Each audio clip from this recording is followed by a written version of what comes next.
这个老方式他的头衔和每次都是跟这个没有。Good morning. Morning. Today, we all gather here to express our fraternity with the CPC and discuss about Marxist theory is still relevant in China as well as for human salvation in the world. It is a very timely topic now. We like to congratulate CPC for its grand success and to change the social, economic, and the lifestyle of Chinese people. Last 100 years, they are working for the well-being of the Chinese people and also the well-being of the world communities. Now, from Bangladesh, we like to congratulate the CPC for its success, the leaders of CPC, the people of Republic of China. We are grateful to them to show a new path of the development and thinking of people well-beings. Here we have with us His Excellency Mr. Li Jiming, the ambassador from People's Republic of China to Bangladesh. We have with us Mr. Dilip Borua, who will preside over the meeting today. The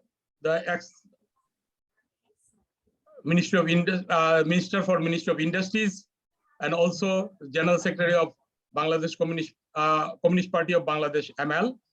And we have with us Mr. Mujahidul Islam Salim, the prominent leftist leader and the President of Bangladesh Communist Party. I think we have with us Mr. Muzaffarjan Poltu, President, advisor to the President of Awami League. We have with us Mr. M.M. Akash, Professor, Department of Economics, University of Dhaka. We have with us Mr. Saiful Islam, Politburo member, Bangladesh Communist Party of Bangladesh. We have with us Comrade Dhiren Singh. Hello.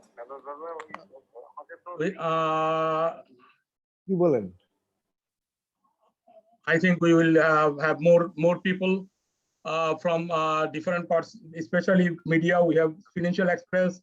We have representative from Xinhua. Others are joining.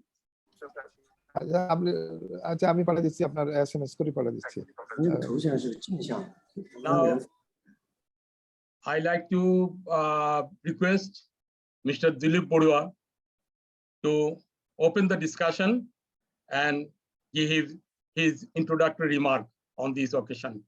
Mr. Dilip Borua.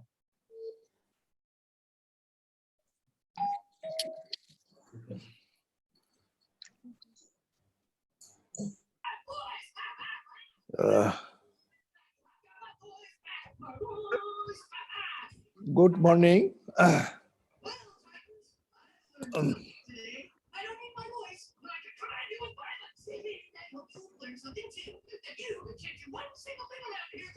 Good morning. On behalf of Communist Party of Bangladesh Marxist Leninist, we have organized for observing the 100th founding anniversary of the Communist Party of China to express our fraternity with the Communist Party of China. From the starting, before starting, I congratulate the Communist Party of China for arranging such a beautiful World Political Party Summit, and it is a very unique political gathering in the contemporary world. To express our solidarity with the Communist Party of China, I want to say the birth of CPC and its subsequent contribution toward the Chinese people and the society as well as mankind are unparalleled and unprecedented. The party has created a new outlook for human salvation, new civilization, new country, and new world to enhance the social development of China, for which China has turned into an economic giant and poverty-free country. CPC's intended mission is to make newer and greater contributions toward the socio-economic and cultural welfare of the humankind. So Chinese Communist Party has been one of the limelight of socialist movement around the world, constantly flaming the revolutionary torch for the last 100 years, and the collapse of Soviet Union, collapse of collapse of Soviet Union, 100 years and collapse of Soviet Union, it has been proved that history of the Chinese Communist Party since its emergence is continuously adopting and innovative Marxism in the context of China. Since the foundation of the CPC, the Chinese Communist leadership had developed the Marxist theory localized forum for enhancing the continuity of socialist movement and its victory. In this process, Comrade Mao Zedong led the CPC to complete the Chinese Revolution and finally achieve victory after establishing New China. The CPC leadership, on the basis of summing up party's historical experiences and lessons in the historical process of localizing Marxism in China, has successfully solved the problem of practical annotation and cultural interpretations for a semi-colonial and semi-feudal Oriental power to learn and use Marxist theory. Firmly grasping the correct directions of localizing Marxism in China, CPC took a historical leap in integrating the Marxist theory with the reality of the Chinese Revolutionary, which promoted the party to become mature theoretically and made the party move forward towards success in practices and produce the theoretical achievement of the localization of Marxism in China, that is Mao Zedong's thought.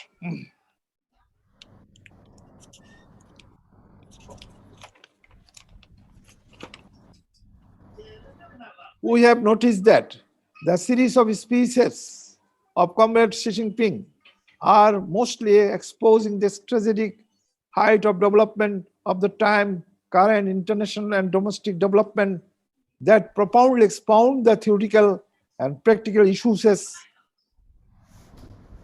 concerned in the development of the party and the country, put forward a series of new concepts, thought, and the strategies of governance thoroughly answered. Excellency, His Excellency Comrade Xi Jinping very correctly realized the Chinese dream for rejuvenating the Chinese nation, making unremitting efforts for economic prosperity, national rejuvenation, and happiness of the Chinese people. We have perceived his present goal is to complete the building of a moderately prosperous society by 2050, aiming to build a community of shared future for mankind. Innovative Marxism in localized forum, Comrade Xi has put forwarded with the Chinese society for further development of socialism with Chinese characteristics with a new era. For this reason, the CPC has taken proper decision with the pack of time to develop the Marxist theory and policies for enhancement of socialism, and subsequently the Chinese leadership of the Communist Party had formulated the Xi Jinping's thought in the 19th Congress for further development of Marxism in localized forum. The Chinese people have made a strategic achievement in combating COVID-19 Corona war, and Chinese people had finally won the historic battle against the poverty by 2020 on the basis of Comrade Xi Jinping thought. So this achievement under the leadership of CPC are highly impressive and is inspiring the oppressed people of the world. The global significance of the CPC's 100 years experiences in the contemporary world is about China's social governance, human rights protections, infrastructure, construction, people's living standard, and urban security. And they are the propelling forces to push them forward. It made the West, who stands to claim itself as the benchmark of modernizations, feel humiliated and subverted the framework of traditional cognition of Western social sciences for more than 200 years. The Chinese leadership has grasped the social dynamics of the contradictions, so the CPC will emerge with modern outlook and more effective way than bourgeoisie's ruling or oppositions parties, as those parties are always working for the multinational groups and their legacies. So in the post COVID-19 situation, the emergence of communist parties will be more relevant, purposeful, and efficacious. After in-depth analysis on the current international and domestic situation, comprehensively maps the new requirements of development of CPC and China and taking the cognizance of new expectation of the Chinese people, Comrade Xi has formulated the Belt and Road Initiative. This concept would be the greatly helpful for promoting global economy and improving interconnectivity of the world, enhance trade and commerce. We hope internal motive of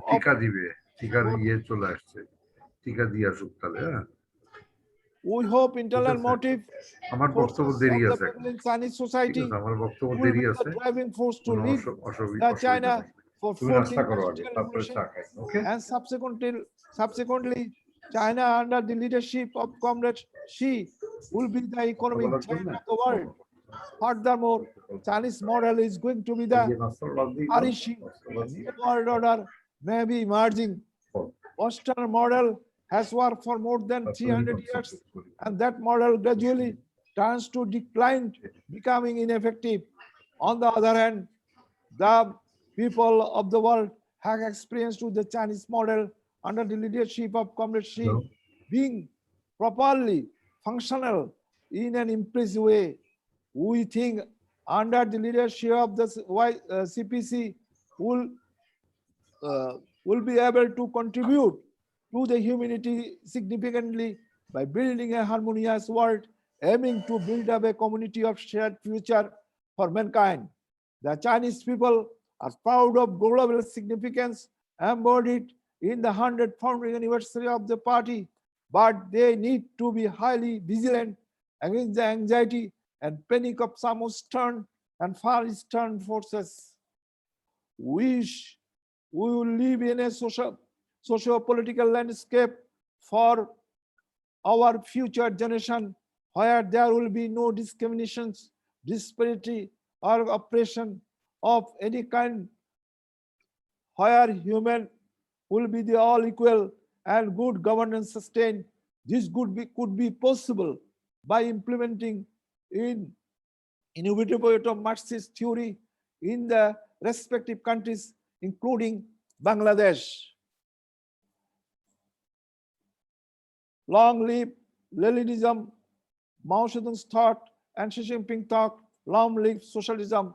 This is the end of my speech. Thank you all for patience hearing.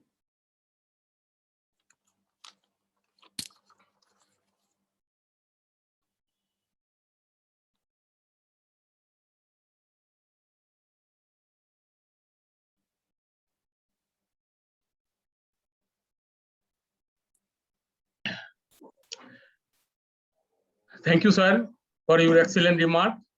Now I like to request Mr. Musaid Ahmed, Central Committee member of Communist Party of Bangladesh ML, to give his speech. Mr. Musaid Ahmed. Thank you,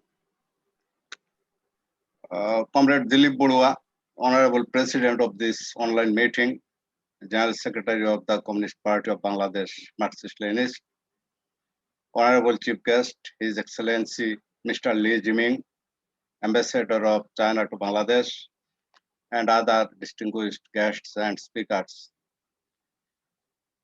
First, I would like to express my sincere gratitude and greetings to Comrade Dilip Budua for involving me in this seminar. Marxism is one of the philosophies of the world by which human society can achieve their complete emancipation. It is living, it always acts within objects.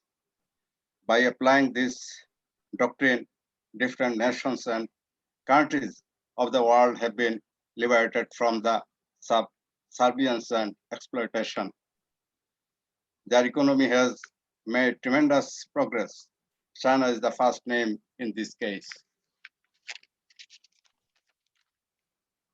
The CPC had formed on the basis of Marxism.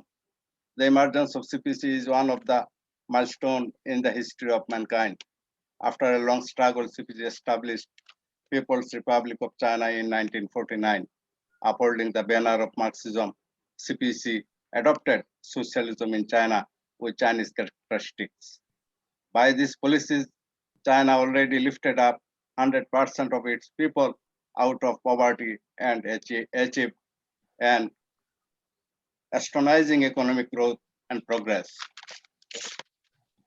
By achieving such economic growth, as China flourished itself as well as shared its fruits with other nations of the world. In our country, China is playing an important role to accelerate our development. She is our important development partner. With Chinese cooperation and support, Bangladesh government is implementing a lot of infrastructure program. The Podda Bridge, those are mentionable.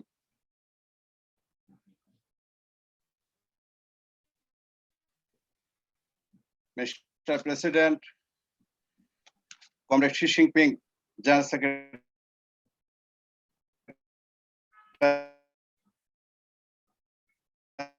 of the Communist Party of China, I think he is a great Marxist. He innovated Marxism in Chinese society. The BRI, Belt and Road Initiative, is his own visionary program. If the CPC can implement it, the Belt and Road program, all countries and nations will be benefited from it. The new way of the development will be introduced for the mankind. Lastly, we can tell so the oppressed people of the world have to unite and continue their struggle of salvation on the basis of Marxist outlook. Marxism is still relevant in the world. Long live Marxism, long live socialism, long live CPC, long live Comrade Xi Jinping. Thank you, all of you. Thank you. Thank you very much, Mr. Musaid Ahmed. Now, I'd like to invite Mr. Saiful Islam, Politburo member, Communist Party of Bangladesh, ML. Mr. Saiful Islam.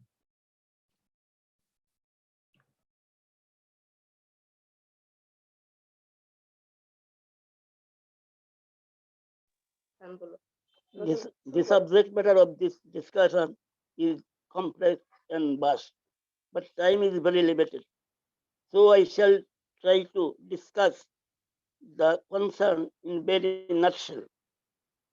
Excellencies, comrades, and friends connected here, I convey my salam to you all. There are many discourses about the relevance of Marxism in the present day context. Many of scholars in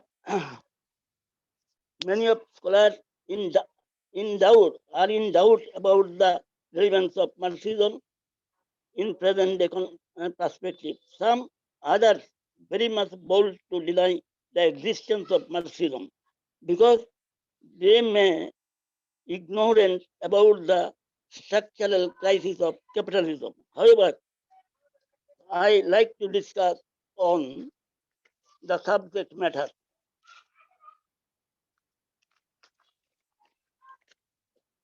Some intellectuals of the world, particularly of the West, are propagating the Marxism is no more relevant in the context of present day world. They do not find the existence of Marxism anywhere in the world. So accordingly, those people, Marxism is the subject matter of the first. But I would like to differ with them because Marxism is not a rotten thing that may perish. It is a science that, that studies human behavior through scientific process, that means dialectically. So long there, there exists waste slavery, disparity, exploitation in the society, Marxism remains living and relevant to fight against all those injustices because it is the weapon of changing society by uprooting the exploitation. Today, disparity, exploitation, and injustice are the reality of the society. So, I think Marxism is still relevant, and in this perspective, and in this perspective, uh, the uh, the existence of Marxism is undeniable. Now I shall try to establish the truth. The Marxist theory is still relevant in the context of China as well as for human salvation. Marxism is a science which is the means of changing society. The, we know the material changes, the gradual changes of society uh, are developing through the inner contradiction of society independently. We also know that developing object does not remain standing in one place. Karl Marx observed in the social production of their existence, men inevitably enter into a definite in relations uh, which are independent of their will, namely the relation of production appropriate to a given stage of a in the uh, development of their material process of production. The totality of these relations of production on which arises a legal, political superstructure and to which correspond definite, definite forms of social consciousness. According to the Marx, according to the remarks of Marx, I like to discuss about the Marxist theory is still relevant in the context of China as well as for human salvation of the world. You should we should remember that Marxism is not a dogma. It is a developing science. It should be applied with creativeness through innovation according to the socio-economic condition of a particular country. Particularly, Chinese path is a route. Chinese path is a route benefiting Chinese people and the whole world as well. the great practices of China in the reform and opportunity reforms and opening up through more than 4 decades has greatly improved living standard of the Chinese people and created a miracle of development in the history of China and the world as well. Now, the CPC and Chinese government starts a program for establishing moderate, prosperous, and modern scientific socialism within the ensuing centenary of the CPC 2049. 2049. Thus, through continuous process of reform and opening up, China wants to build China as a rich, strong, stable, culturally advanced, and harmonious country within centenary. China's development has brought opportunities, power, and fuel to the world through reform and opening up and innovation. China has become the force for peace, development, and uh, stability in the world. Stable China will make more contribution to the peace and development of humankind, and thus she has been playing an important role for the salvation of the mankind and injecting new vitality to the development of neighboring countries and countries of South Asia, Africa, Latin America, and so on. Xi Jinping, the President and General Secretary of CPC, the CPC announced in the 19th National Congress of the CPC that within the 2050, China will be a socialist country according to Marxist theory. Here it is proved that Marxism is living and relevant in the uh, context of China. Thank you.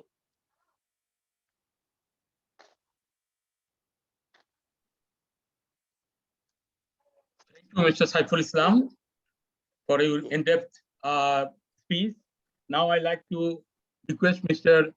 Dhiren Singh, Politburo member, Communist Party of Bangladesh, ML. Mr. Dhiren Singh, please.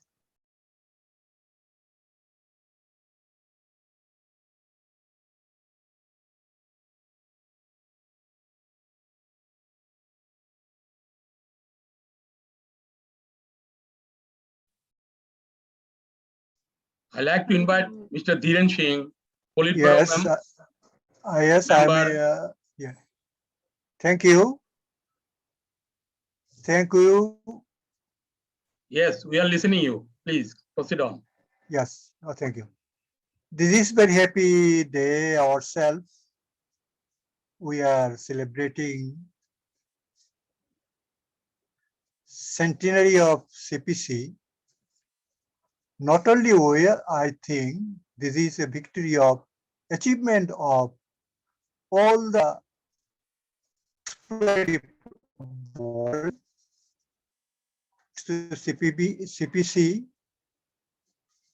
observing greatly the days in Beijing last 1st July. This virtual meeting is to our meeting chairperson, our party secretary, Comrade Dilip Boru, and generously speaking, Chinese ambassador, His Excellency Li Mijing, another participant.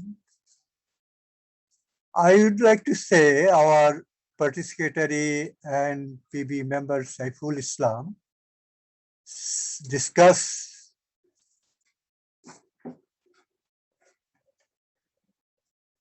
about the CPC's progress and last 100 years achievement. I have no more words, but as my observation, CPC achieves all success now under the leadership of His Excellency Comrade Xi Jinping, President and General Secretary of Communist Party of China. This is very much proud of us, the Chinese leadership from the beginning, our great comrade Mao Zedong, then Deng Xiaoping, then Jiang Zemin, Hu Jintao, and comrade Xi Jinping. All leadership are able lead the peoples, serve the peoples, and try to be of all people of world. Now, General Secretary of CPC and President of People's Republic of China through some massive program for the world development. And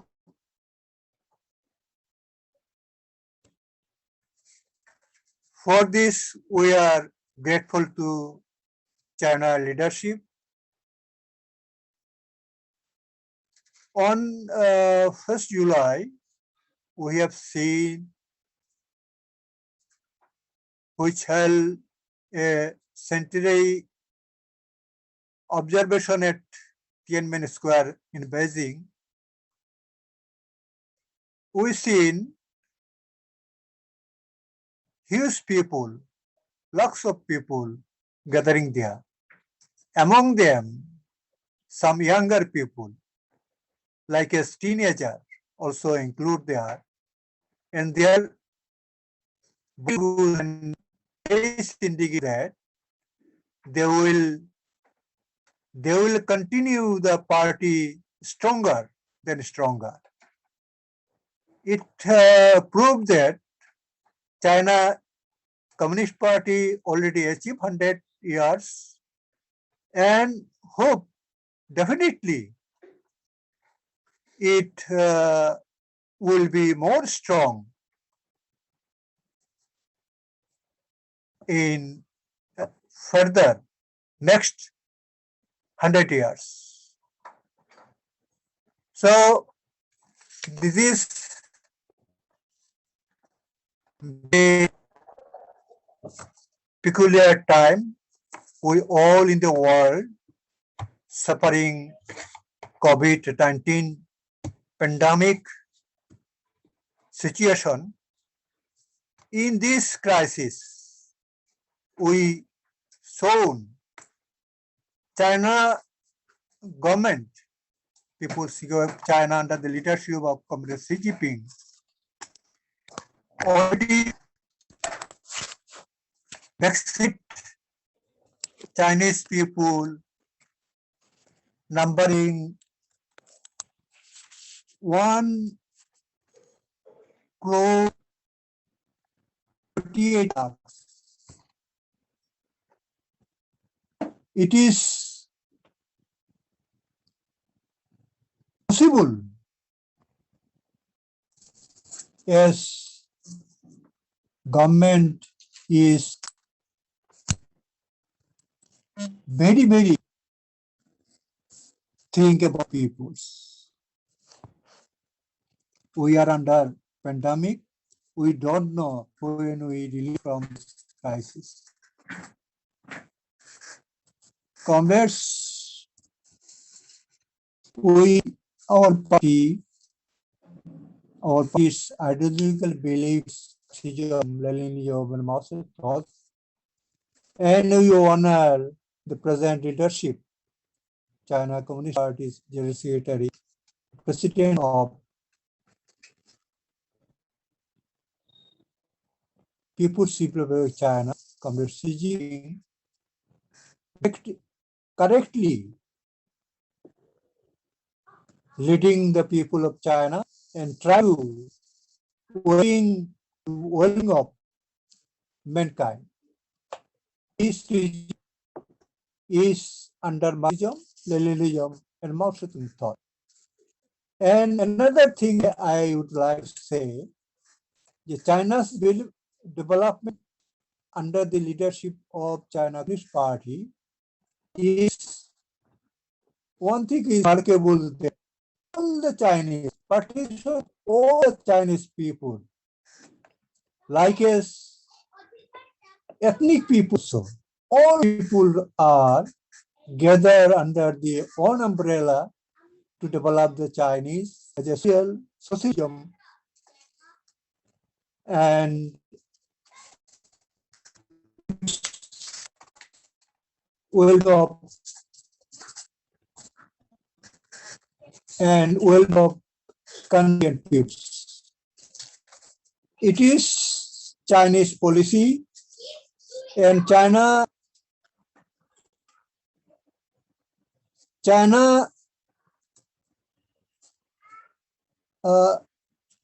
is thinking about the suppressed people of the world.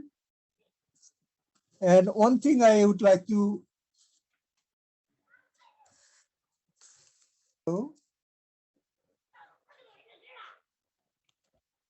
Hello? Hello? Yes, we are listening you. Please. শোনা যায়? হ্যাঁ, শোনা যাচ্ছে, please.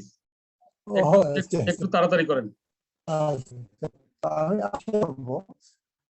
So, I'd like to mention one thing. What kind of democracy maintained under leadership of Xi Jinping? I would like to read here partly of Chinese Constitution, Chapter 2, Article 36. Writes, citizen of People Republic of China have the freedom of religious belief. No state organ, social group, or individual may compel citizen to believe in or do not believe in any religion or discriminate against citizen who believe in or do not believe in any religion. The state protects normal religious activities. No one may make use of religious to engage in activities that disrupt public order, impair the health of citizens, interfere with the educational system of the states, religious bodies and religious affairs are not subject to any foreign domination. I think this is a high-level democratic. People's can enjoy their religious or do not their this way. This is most democratic societies given by Chinese Constitution. So this I would like no more sense. And other way, Would you the please, Chinese, make it short? ji, ji, We yeah, are running out of ji, time. ji, and another thing, you tell me Chinese, so I'm sorry. So I am put my discussion, and at last I would like to read a poem written by our great comrade Mao Zedong about Chigasha. Wrote it in 1921, time of the form of Red Army. I read it, the poem Chigangsha. Below the hills fly our flags and banners. Above hilltop sound of bugles and drums. The foes encircle us thousands strong. Steadfastly we stand our ground. Already our defense is ironclad. Now our wheels unite like a fortress from Hungary sea.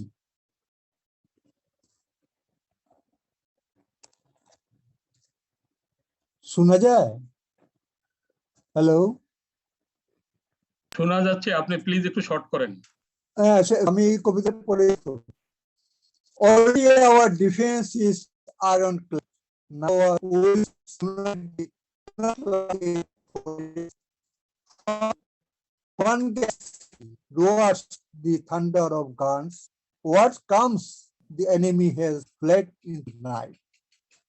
সব শত্রু মোকাবেলা করে এখন চীন এগিয়ে যাচ্ছে এবং we hope and believe another 100 years China continue their proceed as a dynamic leadership and China more develop.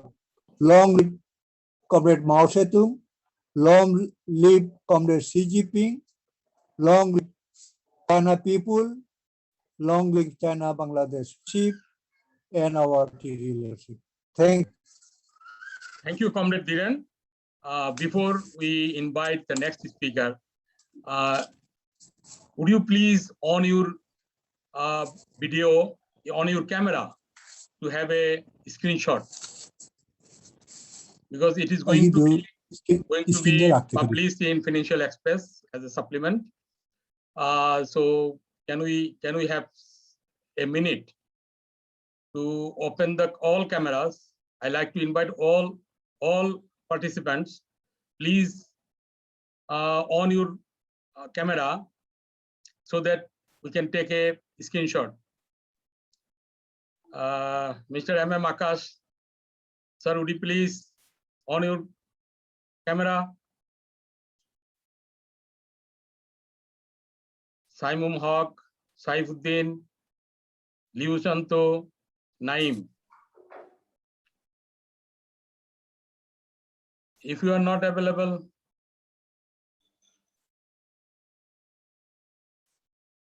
Mr. M.M. Akash.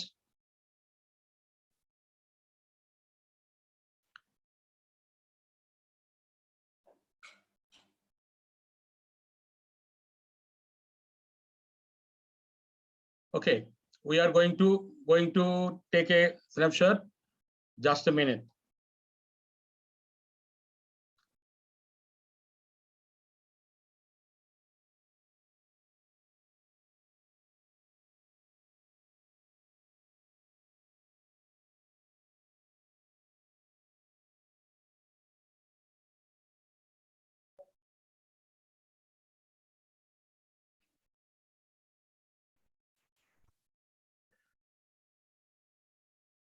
Thanks for your cooperation. Now I like to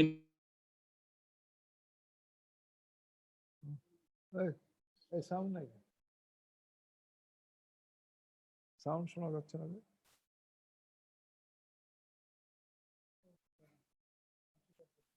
না। Now I like to invite Mr. ASM Kamaluddin, Treasurer, Bangladesh China Silk Road Forum. Mr. Kamaluddin, please unmute your microphone and speak.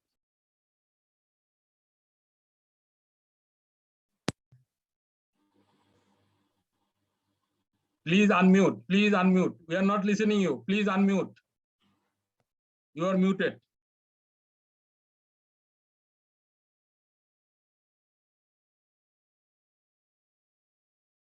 You are still muted.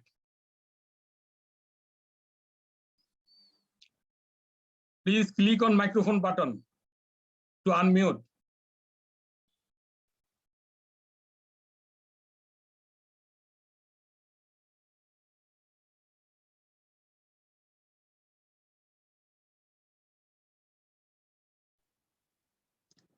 Okay.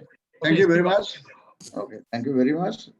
The Honorable President of this meeting, His Excellency, the Ambassador of China in Bangladesh, comrades and friends. I have just some comments on the present situation of China and the leadership of Chinese Communist Party. One question is surrounding all that whether China is promoting capitalism and going to adhering the path of capitalism. Okay. As we find in the writings of Comrade Lenin, he initiated the state capitalism and private capitalism in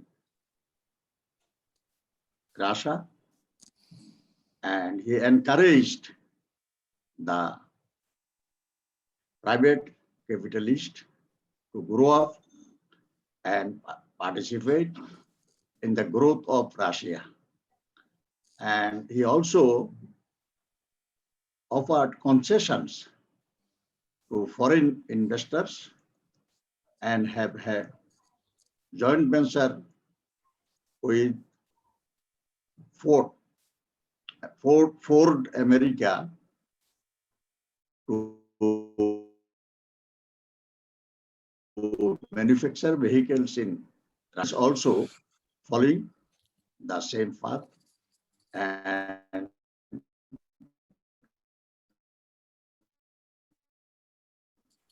the tremendous growth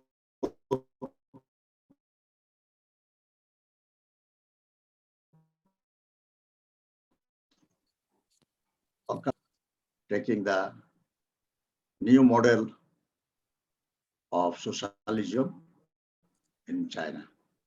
So in this way, China has already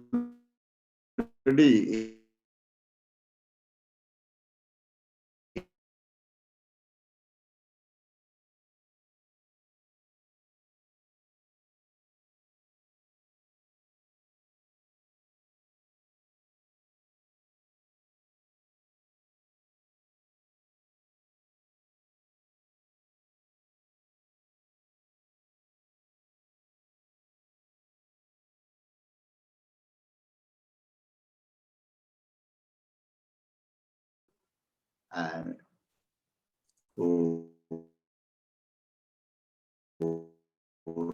develop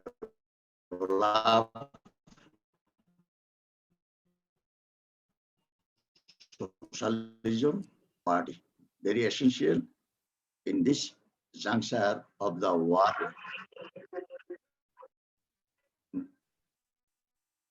In the world, and I continue the path which they are adhering. So, and many countries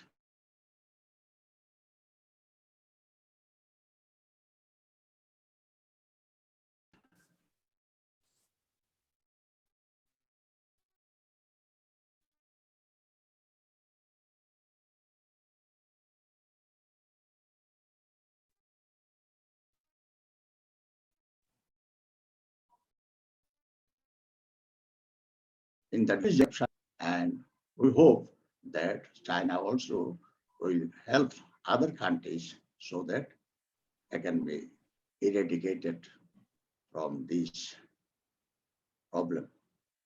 So, last of all, I thank you very much for including us in this session, and let us hope for the best and the growth of China as well as the growth of the whole world. And we hope people will come up in the road of socialism. And of course, the socialism still is the only way for the emancipation of poverty and development of mankind. Thank you very much. Thank you, Mr. Kamaluddin, for your very special speech. Now I'd like to invite Professor M.M. Akash, Professor of Economics, University of Dhaka, to give his remark on this occasion. Professor M.M. Akash. Thank you. I am Professor M.M. Akash, at present serving as the Chair of Economics Department and the Bureau of Economic Research of Dhaka University. Politically, I belong to CPB and now serving as a Central Committee member. I am also a member of the International Department and Theory and Research Department of CPB. Honorable Chief Guest, His Excellency Mr. Li Jiming. Sir, would you please adjust your camera? Okay. Yeah. Is it okay now? I think it's okay now. Okay. I was addressing Honorable Chief Guest, His Excellency Mr. Li Jiming, distinguished speakers, guests, and those who are listening to today's seminar with the title Marxist Theory is Still Relevant in China as well as Human Salvation in the World. The title is a bit tricky. It suggests a question whether Marxist theory is still relevant in China, assuming that perhaps China is deviating from Marxism. But still, I will try to discuss it in a very short time given to me in 10 minutes. I will have 3 parts of discussions in my main discussion. First part, I will discuss about the contemporary features of our global geopolitics and the particular position of China there. The second part will be devoted to discussion of relevance of Marxism for the future destiny of our mankind and how China is being guided by Marxism. And third part will try to identify a few critical areas of cooperation between China and Bangladesh for enhancing a shared future for both nations and the mankind as a whole. For the contemporary geopolitical situation, I must first observe that the present world is a multipolar world.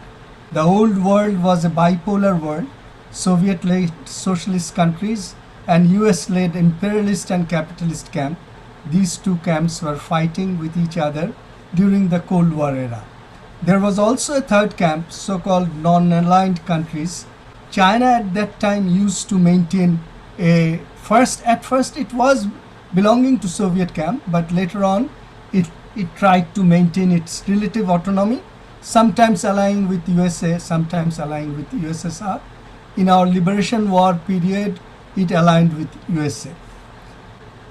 Now USSR is still a big power after the breakup of USSR, and China particularly has become the second largest power in the world, just after USA. In terms of economic strength, perhaps China is possibly the number one. The other socialist countries, developing countries, underdeveloped countries are mainly guided by national interest and get aligned with either USA or USSR or China as their circumstances dictate.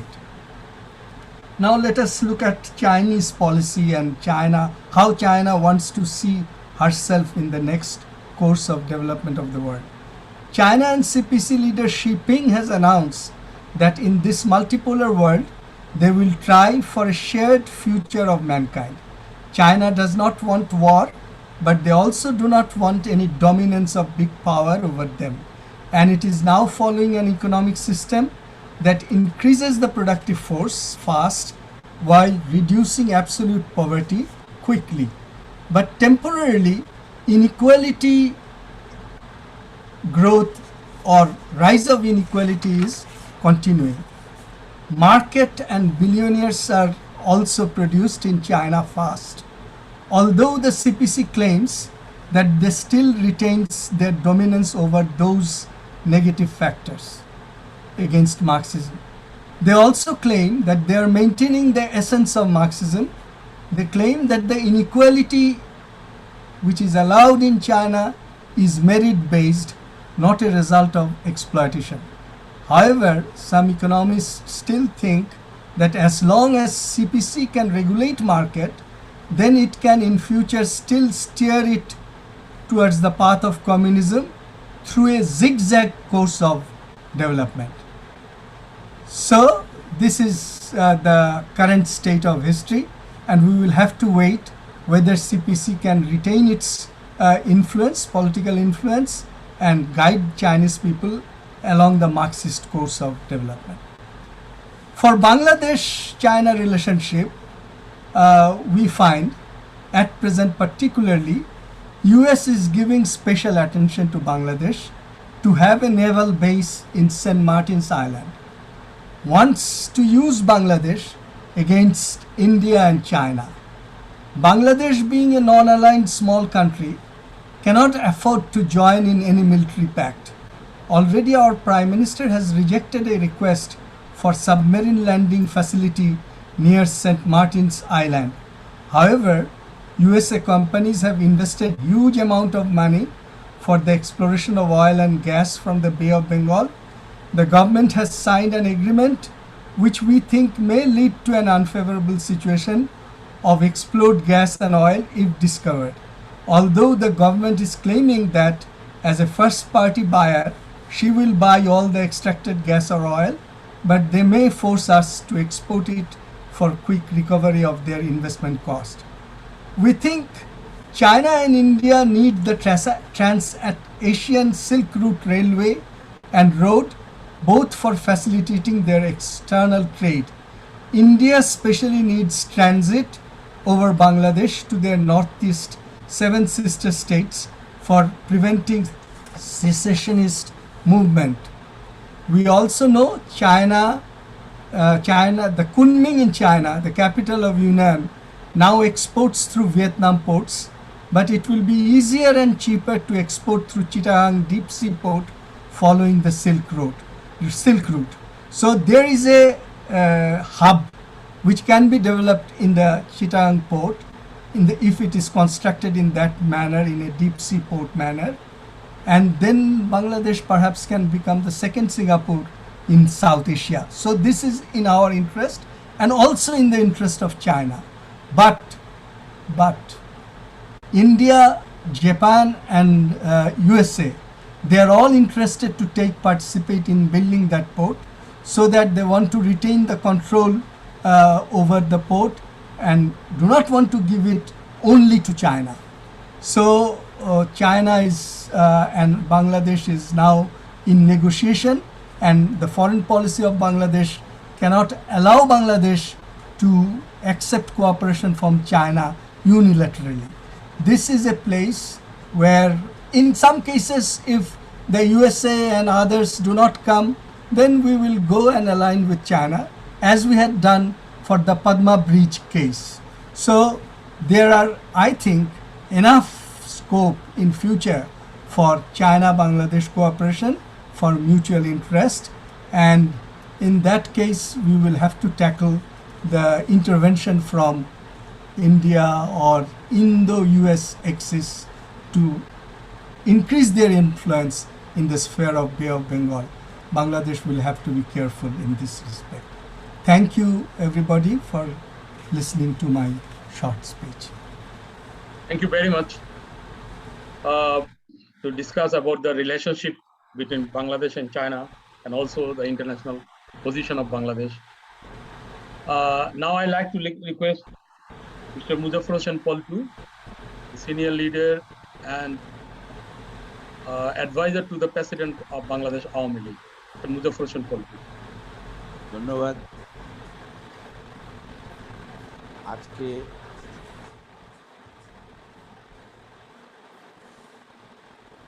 Communist পার্টির শতবার্ষিকী উদযাপন উপলক্ষে আয়োজিত আজকের এই সভায় উপস্থিত আছেন মাননীয় চাইনিজ রাষ্ট্রদূত সহ বিশিষ্ট আলোচকবৃন্দ,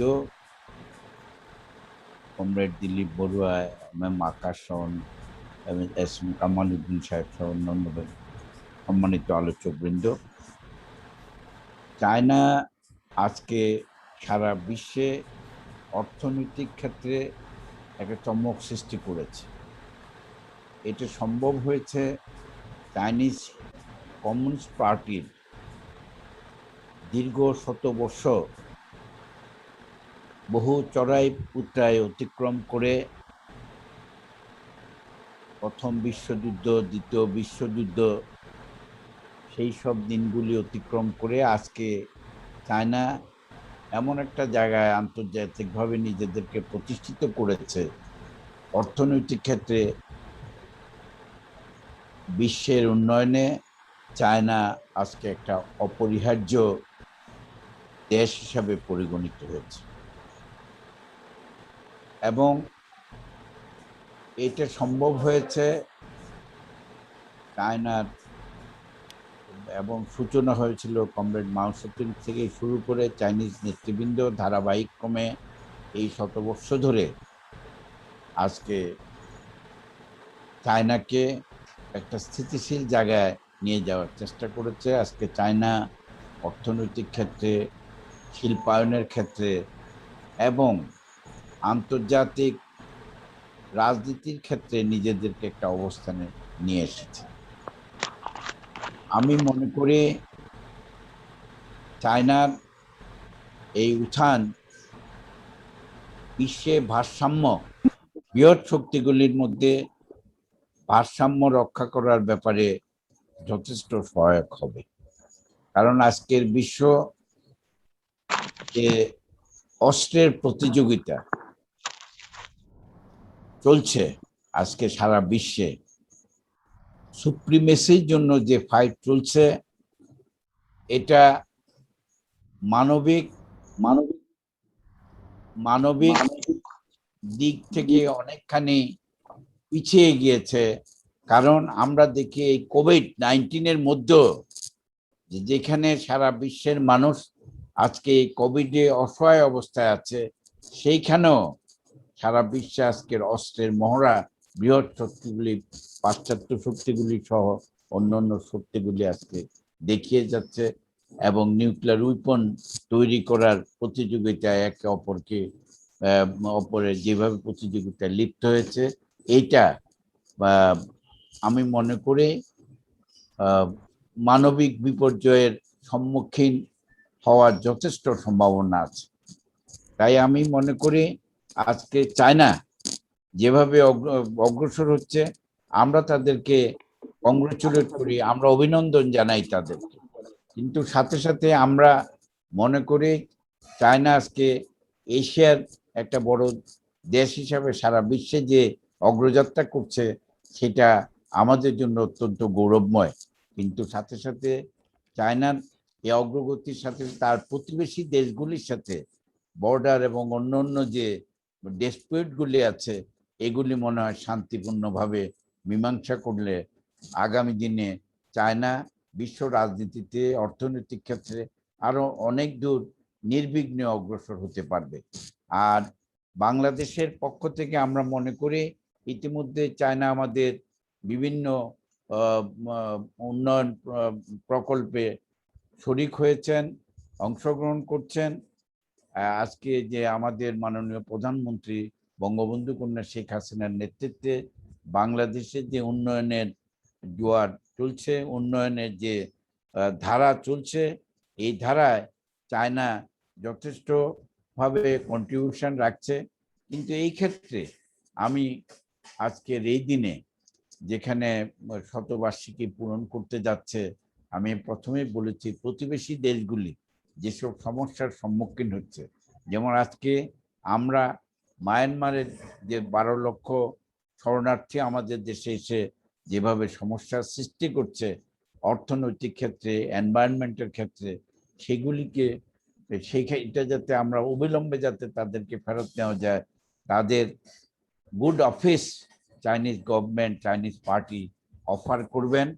এবং আগামী দিনে আমি মনে করি যে বিশ্বের যে একচ্ছত্র আধিপত্য সাম্রাজ্যবাদী শক্তি যে দীর্ঘদিন ধরে চালিয়ে যাচ্ছে, চায়না আগামী দিনে তার বুদ্ধিমত্তা, অর্থনৈতিক প্রজ্ঞা দিয়ে যেমনি এগিয়ে গিয়েছেন, তেমনি ভাবে মানবিক সাহায্য সহযোগিতার ব্যাপারেও চায়না এবং চাইনিজ কমিউনিস্ট পার্টি আগামী দিনে অবদান রাখবে। এই কথা বলে আমি সবাইকে ধন্যবাদ দিয়ে আমি আমার বক্তব্য শেষ করছি। জয় বাংলা, জয় Bangabandhu. Thank you very much, sir, for your very important point on the relationship of the neighboring countries. Obviously, China is playing an important role to develop the relationship with neighboring countries. I think His Excellency will elaborate this in his space. Now I like to invite Comrade Mujahidul Islam Salim, the President, Bangladesh Communist Party, and the prominent leftist leader of the country, Mr. Mujahidul Islam Salim, please. Thank you, Mr. Khurshid Alam. Comrade President, Excellency, the Ambassador of People's Republic of China to Bangladesh, leaders, dear comrades and friends. I would like to be excused by His Excellency. I want to speak in Bengali. That will be more convenient for me and also for the audience. This seminar has been organized on the occasion of the centenary of the foundation of the Communist Party of China. And the subject matter is Marxist theory is still relevant in China as well as for human salvation in the world. This is the subject of the seminar. Before going into the subject of the seminar, I would like to greet the leadership of the Communist Party of China and all its members and the people of People's Republic of China on this auspicious occasion of the centenary of the founding of the Communist Party of China. The world acknowledges that the role of the Communist Party of China has been historic and epoch-making, not only for China and the Chinese people, but for the whole world and humanity as a whole. I wish further successes of the Communist Party of China and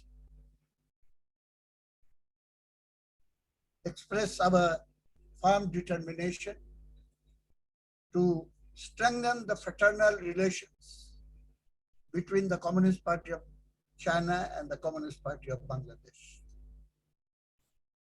Now I will go into the subject matter of the seminar.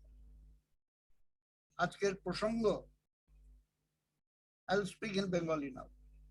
আজকের প্রসঙ্গ হলো মার্ক্সবাদী তত্ত্ব চীনে এবং সারা বিশ্বে প্রাসঙ্গিক কিনা। আমার প্রথম কথা, অনেকে বলে থাকেন, জিজ্ঞেস করে থাকেন, সমাজতন্ত্রের কি কোনো ভবিষ্যৎ আছে, মার্ক্সবাদের কি কোনো ভবিষ্যৎ আছে? তাদের এই প্রশ্নের উত্তরে আমি বলবো, সমাজতন্ত্র এবং মার্ক্সবাদের যদি কোনো ভবিষ্যৎ না থাকে, তাহলে ভবিষ্যতেরও কোনো ভবিষ্যৎ নাই। অর্থাৎ সভ্যতার ভবিষ্যৎ নির্মাণের কারিগর হলো, বাহন হলো কমিউনিস্ট পার্টি, মার্ক্সবাদ এবং সমাজতন্ত্র এবং সমাজতান্ত্রিক বিপ্লবের মাধ্যমে সাম্যবাদে উত্তরণ। দ্বিতীয় কথা, মার্ক্সবাদকে অনেকে ভুলভাবে ব্যাখ্যা করে। অনেকে মনে করে এটা কেতাবি মতবাদ, এবং এইটার ভেতরে কতগুলো তৈরি সত্যের সমাবেশ ঘটেছে, আমাদের কাজ হলো সেগুলো খালি খুঁজে বের করা। এই চিন্তাটা মার্ক্সবাদের সঙ্গে সম্পূর্ণ বিপরীত। মার্ক্সবাদ কোন স্বতঃসিদ্ধ সত্যের সমাবেশ ঘটায়নি, কতগুলো ফর্মুলার সমষ্টি নয়। মার্ক্সবাদ প্রধানত হলো একটা বিশ্ব দৃষ্টিভঙ্গি, যেটার ভিত্তি হলো বিপ্লবী মানবতাবাদ, মুক্ত মানবের মুক্ত সমাজ নির্মাণের লক্ষ্যে সেটা পরিচালিত। এবং মার্ক্সবাদের আরেকটা মৌলিক উপাদান হলো তার মেথোডোলজি, যে পদ্ধতিতে সে মানুষকে চিন্তা করতে এবং বাস্তবতাকে উপলব্ধি করতে শেখায়। সমাজ বাস্তবতা এবং বস্তু জগৎ চলমান দ্বন্দ্বের ভেতর দিয়ে সেটা চলছে, এগুলো হলো বিজ্ঞানসম্মত আবিষ্কার। এটা কেন মনোজগৎ থেকে আসে, এবং যেহেতু এটা চলমান, ওর জন্য আমাদের বাস্তবতাকেও ধারাবাহিক চলমান ধারায় আমাদের ব্যাখ্যা করতে হবে। এবং বাস্তবতাকে সঠিকভাবে ব্যাখ্যা করার প্রয়োজন কেন, সেটা হলো এই কারণে যে বাস্তবতার বিদ্যমান বাস্তবতাকে আমরা পরিবর্তন করে উন্নত সভ্যতার দিকে ধাবিত করতে চাই। মার্ক্সবাদ আরো বলেছে এই উল্লম্ফনটা একটা ইলেকট্রিক সুইচের মতো, অন করে দিলাম আর সঙ্গে সঙ্গে চারদিকে একই রকম আলো বিচ্ছুরিত হয়ে গেল, এরকম না। নিশ্চয়ই একটা উল্লম্ফন দরকার, রাষ্ট্র ক্ষমতার শ্রেণী চরিত্র পরিবর্তন করা দরকার, কিন্তু রাজনৈতিক বিপ্লবের সঙ্গে সঙ্গে সমাজ বিপ্লবের সমস্ত কর্তব্য সম্পাদিত হয় না, সেটা ধীরে ধীরে অগ্রসর হয়। মার্ক্সবাদের এইসব সনাতন তত্ত্ব নিয়ে আরো বড় আলোচনায় আমি যেতে চাই না, তাহলে অন্য প্রসঙ্গটা বাদ পড়ে যাবে। আমি বলতে চাই, সাধারণভাবে চীনের কমিউনিস্ট পার্টি এই মার্ক্সবাদের মৌলিক বিষয়গুলো অনুসরণ করেই তারা অগ্রসর হয়েছে। এবং ইতিহাসের তিনটা পর্ব আমরা ভাগ করতে পারি, বা তিনটা পর্ব। একটা পর্ব হলো বিপ্লব সংগঠিত করা, সেই ক্ষেত্রেও তারা মার্ক্সবাদকে প্রয়োগ করেছে। তাদের জাতীয় বাস্তবতার পরিপ্রেক্ষিতে সবসময় কেবলমাত্র কমিনটার্নের নির্দেশ অনুসরণ করে তারা চলেনি, এবং লং মার্চ, গ্রাম থেকে শহর ঘেরাও, আমরা জানি এইসব অসংখ্য সৃজনশীল কর্মকাণ্ডের ভেতর দিয়ে, বিপ্লবী কর্মকাণ্ডের ভেতর দিয়ে অগ্রসর হয়ে বিপ্লবকে সফল করা সম্ভব হয়েছে। বিপ্লবের পরবর্তীকালে তার প্রথম স্টেজ যখন সমাজতন্ত্র নির্মাণের সূচনা হলো, কিছু ভুল ত্রুটিও হয়েছে, এটা আমার কথা না। চীনের কমিউনিস্ট পার্টির নেতৃত্ব প্রায় 5-6 দশক ধরে আগেই তারা এটা ফাইন্ড আউট করেছে যে ওই সময় কোথায় কোথায় তাদের ভুল হয়েছিল, একটু বামে চলে গেছিল, এবং সেটাকে আবার কারেক্ট করার জন্য কমরেড দেং শিয়াওপিং এর নেতৃত্বে যে সংস্কার কর্মসূচি উদ্ভাবিত হলো, সেটা হলো তৃতীয় পর্ব। এই সংস্কার পর্বে আমি যতটুকু খোঁজ খবর নেওয়ার চেষ্টা করেছি, আমি দৃঢ়ভাবে সাধারণ এই মত পোষণ করি, এই সংস্কারের ক্ষেত্রে মার্ক্সবাদের প্রয়োগ করেই চীনের কমিউনিস্ট পার্টি অগ্রসর হচ্ছে। এবং সেটার ভেতরে একটা গ্র্যাজুয়ালিজম, পর্বে পর্বে সব একসঙ্গে করতে চাইনি। সোভিয়েত ইউনিয়ন যেটা করেছিল, পলিটিক্যাল রিফর্ম, ইকোনমিক রিফর্ম একসঙ্গে, পেরিস্ট্রোইকা, গ্লাসনস্ট। চীনের কমিউনিস্ট পার্টি এই ভুল করেনি, তারা গ্র্যাজুয়েট, পলিটিক্যাল রিফর্ম এর আগে ইকোনমিক রিফর্ম, এবং ইকোনমিক রিফর্মের ক্ষেত্রেও প্রথমে গ্রামে, তারপরে শিল্প শহরাঞ্চলে। এবং এই গ্র্যাজুয়ালিজমের পাশাপাশি একটা প্র্যাগম্যাটিজম ছিল।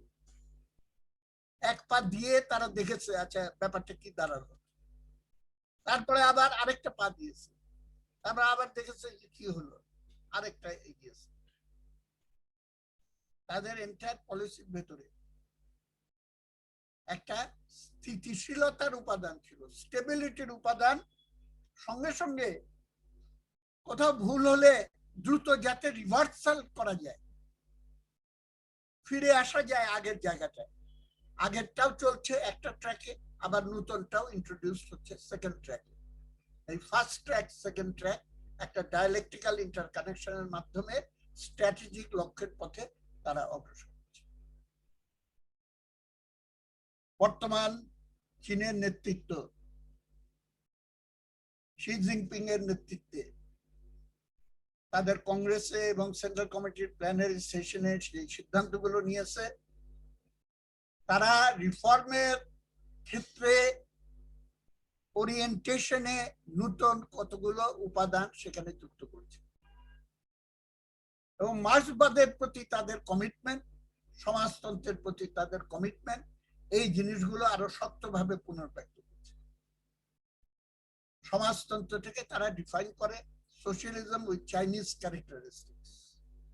এটা শুনে অনেকে মনে করে যে এটা কি বললো, আবার মার্কসিজমের আবার চাইনিজ ক্যারেক্টারিস্টিক, বাংলাদেশ ক্যারেক্টারিস্টিক্স। আমি বলবো তারা মার্ক্সবাদটা বুঝে না ঠিক মতো, যারা এই অভিযোগ করে। কেননা সোশ্যালিজম সব দেশেই তার নিজের বৈশিষ্ট্য অনুযায়ী হবে। কোন দেশ, একটা দেশ আরেকটা দেশকে কার্বন কপি করে সমাজতন্ত্র করতে পারবে না। কেননা সমাজতন্ত্র হলো একটা উত্তরণকালীন পর্ব, একটা transitional phase for the march of human civilization towards a communist civilization. Capitalist ব্যবস্থা থেকে কমিউনিস্ট সভ্যতায় উত্তরণের একটা দীর্ঘকাল পর্ব, এবং সেটা এক এক দেশে এক এক গতিতে, এক এক মাত্রায়, এক এক ডাইমেনশনে সেটা অগ্রসর হবে। সেটাই হচ্ছে চীনে। এবং অন্ধ অনুকরণের ফলে কত বিপদ হইতে পারে সেটা কিন্তু আমাদের বিশ্ব বিপ্লবী আন্দোলনের এবং সমাজতন্ত্রের অভিজ্ঞতা থেকে আমরা দেখেছি। এবং চীনকে এই পথ ধরে তার দেশকে ক্রমান্বয়ে সব কথা মুখে বলে দেওয়াটা খুব বুদ্ধিমানের কাজ না, মনের ভেতরে ধারণ করে রাখতে হয়। এবং তারা একটা জাহাজ যেমন গতি পরিবর্তন করতে হলে অনেক দূর থেকে এটাকে ঘুরাইতে হয়, আমি দেখছি যে চীনের কৌশল হলো সেই রকম। এবং আমাদের খুব গভীর দৃষ্টি না থাকলে আমরা এই গতিটা বুঝতে পারব। আন্তর্জাতিক পরিসরে চীনের হানিমুন পিরিয়ড আমি বলবো সেইটা বোধহয় শেষ হয়ে আসছে, এবং বিশ্ব পুঁজিবাদ এবং সাম্রাজ্যবাদ আজকে থরথর কম্পমান। চীনের বর্ধিত অর্থনৈতিক শক্তি এবং বিশ্বে তার প্রভাব বৃদ্ধির কারণে এখন এইটাকেই প্রধান আক্রমণের কেন্দ্র বানিয়েছে। গণচীনকে ঠেকাও, encirclement of China and containment of China, এই পলিসি ধরে তারা অগ্রসর হচ্ছে। এবং সেইখানে চীন সমাজতন্ত্র করে অগ্রসর হচ্ছে ঠিকই, কিন্তু সমাজতন্ত্রের আন্দোলন খালি সীমাবদ্ধ না। সমাজতন্ত্রের আন্দোলন পৃথিবীর সবগুলো দেশে হচ্ছে।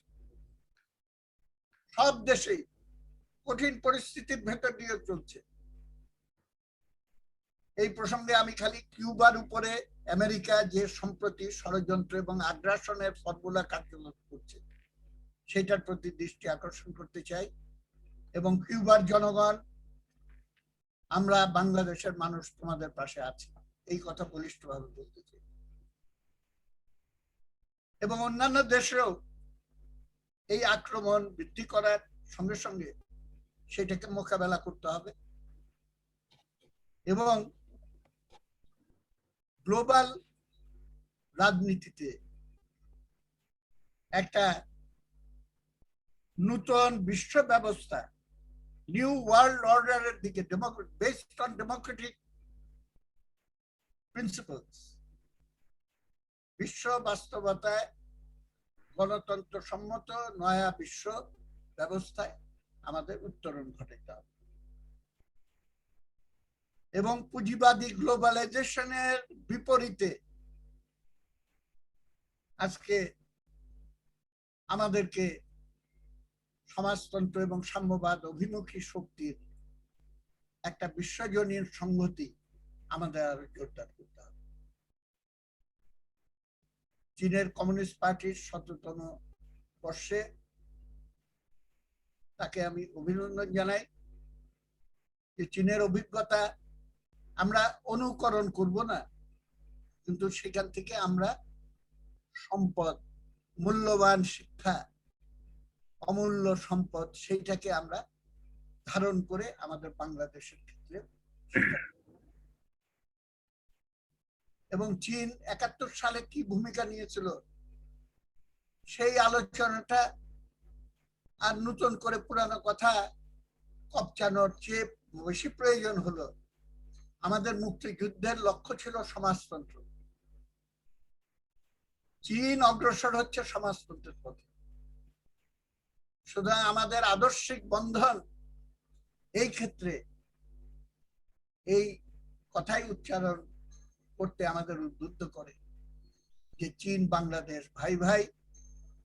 চীন এবং বাংলাদেশের মুক্তিযুদ্ধ একই আগামী দিনে ভবিষ্যতে একই ধারায় প্রবাহিত হয়ে বিশ্ব সভ্যতাকে একটা নতুন প্রগতির পথে নিয়ে যাবে, সেই লক্ষ্যে অগ্রসর হবে এই কামনা করে এখানে শেষ করছি। আপনাদের সবাইকে ধন্যবাদ। Thank you, Mr. Mujahidul Islam Salim, for your very explanatory and deep speech on the communism and the future of the communism in the world. Now I like to invite Mr. Hassanul Haq Inu, the President of Jatiyo Samajtantrik Dol, JSD, and also ex-Minister for Ministry of Information, Mr. Hassanul Haq Inu. Thank you very much. I hope you are hearing me properly. Thank you very much. Let me thank Mr. Dilip Borua and his party, Communist Party of Bangladesh, Marxist Leninist, for organizing this seminar. In this seminar, we have our chief guest, His Excellency Li Jiming, Honorable Ambassador of the People's Republic of China to the People's Republic of Bangladesh. Other leaders and dignitaries, greetings to you all on the Chinese Communist Party's 100 years centenary program. Having said that, let me go into the subject. First, let me say that China emerged as a great economic power under the leadership of Communist Party of China and His Excellency Xi Jinping. China has its own way of politics and economics, which is completely different from the so-called Western democracy. China has already been successful with the development of productive forces, successful also in overcoming poverty and solving many other problems. We think every country has its right to follow its own political and economic path, which Communist Party of China is pursuing for the last 100 years. Peace is very important for development. So also, people-centered development policy is also important. In both the cases, China is acting accordingly. Well, Excellencies and dignitaries, uh, uh, China, or the Communist Party of China, has been advancing Chinese revolution by restructuring and modernizing socialist system with Chinese characteristics without compromising the basic principles of Marxism and Leninism and scientific socialism. Chinese Communist Party achieved unprecedented social and economic development and proved the superiority of socialism over capitalism. Recently, General Secretary Xi Jinping, with his new era political thought, shared future, has been playing the most powerful drive in the present day politics. Having said that, let me concentrate on the present day situation of the world and accordingly how much it is relevant to socialism. Well, Excellencies and dignitaries, the whole world is hard hit by pandemic and we are combating a common enemy, COVID-19. Before this COVID-19 crisis, the peoples of the world and also developing countries were caught in between the whirlwind of uneven, unjust globalization led by America, Europe, and big capitalist countries, which has miserably failed to reduce the socio-economic and digital divide and also could not properly address climate change problems. COVID-19 pandemic go beyond the borders and has exposed more the inadequacies of the current international orders, weaknesses of the socio-political economic structures and setup of all developed and developing countries. Mighty economies and countries miserably failed in coping up with the public health service demand, food demand, etc. On the other side, most interestingly, we see that countries and states governed by communists or socialists like China and other countries have performed better to combat COVID-19. It is the time for the mankind, for the nations, countries, states for more unity, solidarity, fraternity, and cooperation. But unfortunately, we are observing hate, blame game, geopolitical rivalry, trade wars and conflicts, unilateralism. These are all threats to world bodies, united efforts, and also multilateralism. It is also very unfortunate to label COVID-19 as Chinese virus. Viruses do not have any race, religion, caste, nation, or country. Viruses are common enemy to the whole mankind. So also, we are observing there are tendencies to engulf corona vaccine with the fume of geopolitical rivalries, trade wars, and monopolism. Time has come to review the whole systems in developed and developing countries. If we want to achieve the United Nations Sustainable Development Goals of 2030, the so-called free market economy and capitalist model as practiced has miserably failed to check the madness of market and eradicate poverty and inequality.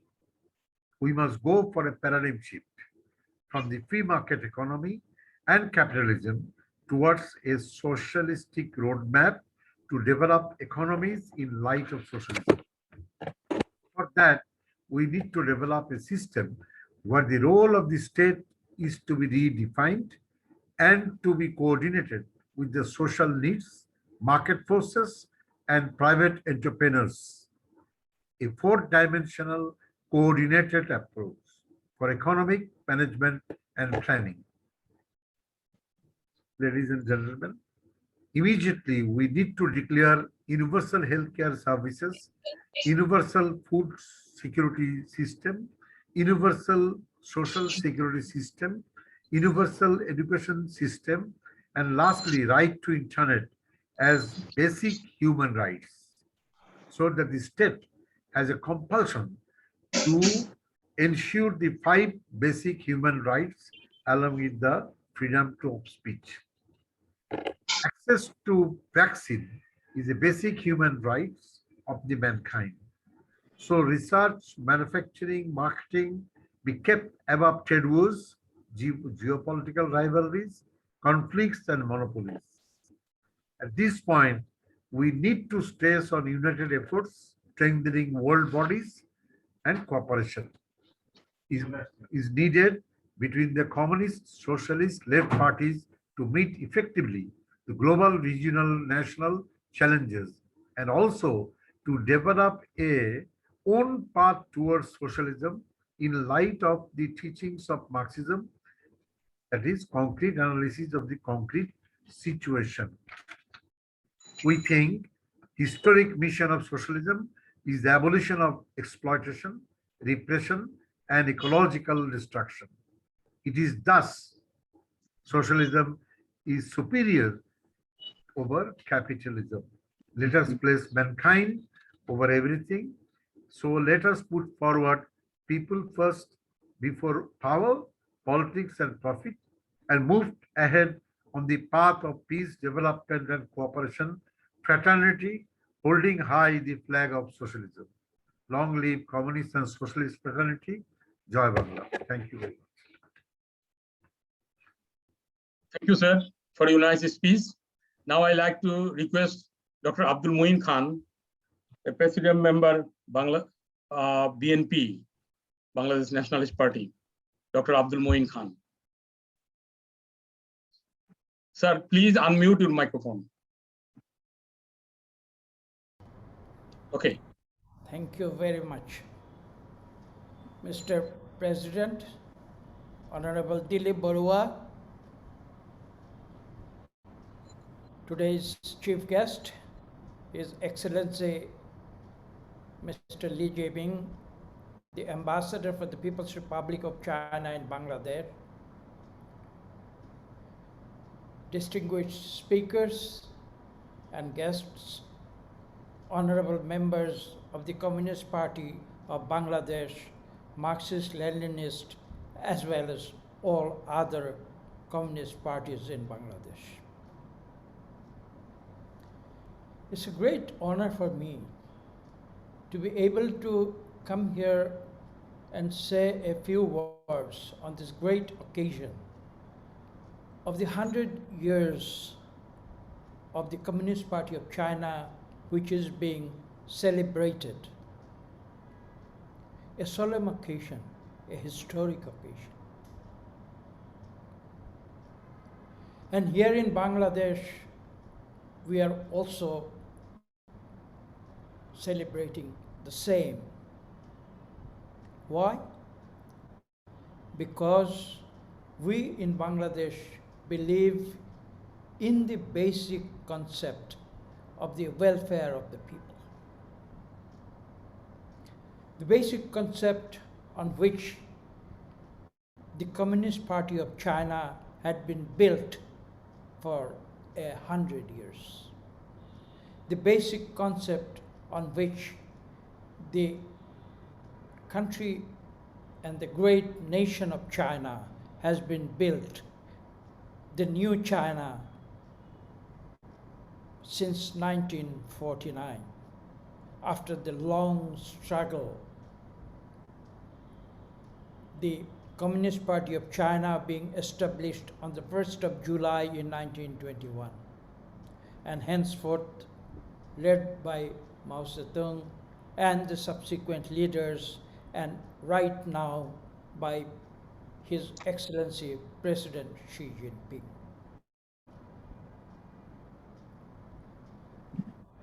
Today's title for the seminar relates to Marxist theory. It's a complicated theory for the common people. And because of this, I'd not really call it a theory, not quite a theory proposed by Marx and Engels. Rather, I'd like to, as a common man on the street, would like to call this a concept. It's a concept. And what is the concept? We want to transform our human society into a better world. That is the whole concept. And the question arose by the middle of the 19th century, where people were questioning the other concept of the capitalist system. The big question was whether the capitalist system was able to bring welfare for the people at large, not just for the rich people. May I mention here a small piece of statistics. Today, the 80% of the resources of the world are in the hands of only 20% of the people. The big question is, as it was in the middle of the 19th century, whether such a concept of capitalism can solve the problem of the human society, or alternatively, whether we can transform this society into a welfare system where it reminds me of one of my childhood anecdotes. When I was still in the school, I asked my father, what is communism and what is socialism? There's a reason for it. While in school, I was running in the street to have a glimpse of the leader of China. At that time, Zhou Enlai was visiting the city of Dhaka. And we from the school went to the streets. We were waving at him as he was driving along the street. And that's when, at that still young age, we had been learning about socialism and communism. So when I asked about socialism and communism to my father, more than 50 years ago from today, he said, you'll learn it when you grow up. But I can tell you one simple thing about communism and socialism in layman's words. To each according to his need, and from each according to his ability. That was the gospel truth. And that's what I learned about communism and socialism. And I still now pursue that thought in my heart. We look at China with great admiration. What the Communist Party of China has achieved in the last 100 years is just amazing. I know people will argue there is the capitalistic Western world, there is China, there was Russia. I use the word was because the question of modern revisionism has also shown us that the Russian way had not possibly been the best way. Please forgive me for the simple criticism, but we have to be a critic. We have to try to understand the good and the bad. And in order to understand that, we have to differentiate. China did not make that mistake. China realized that the modern revisionism is not going to sustain the good for the common people that the Communist Party of China was trying to achieve since 1921. I'm a privileged man. In the year 2014, I was invited by the Communist Party of China to go to Shanghai and visit the very room where this Communist Party of China was created, where a museum exists right now with the 13 people, the statues of 13 people sitting out there. I looked at them with admiration. I read about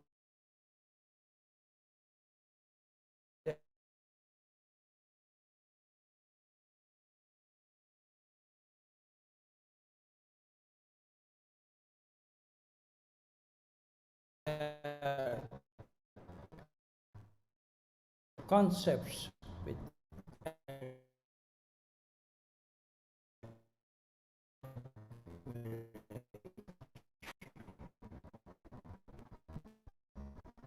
lots of criticism. I know that there are lots of criticisms of the Cultural Revolution. Yes, everything has two sides. There may be criticisms of the Cultural Revolution, but may I mention that to my mind and to my humble understanding, I believe that Mao Zedong brought in the concept of cultural revolution so that China does not drift away from communism and socialism like the way Soviet Russia did and made the great mistake. He wanted to prevent China from going into modern revisionism. That's how I look at the positive side of the Cultural Revolution.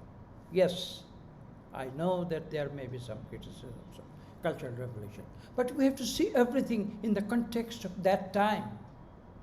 We have to see Cultural Revolution in the context of the 1960s and the 1970s. I would not like to make my statement too long.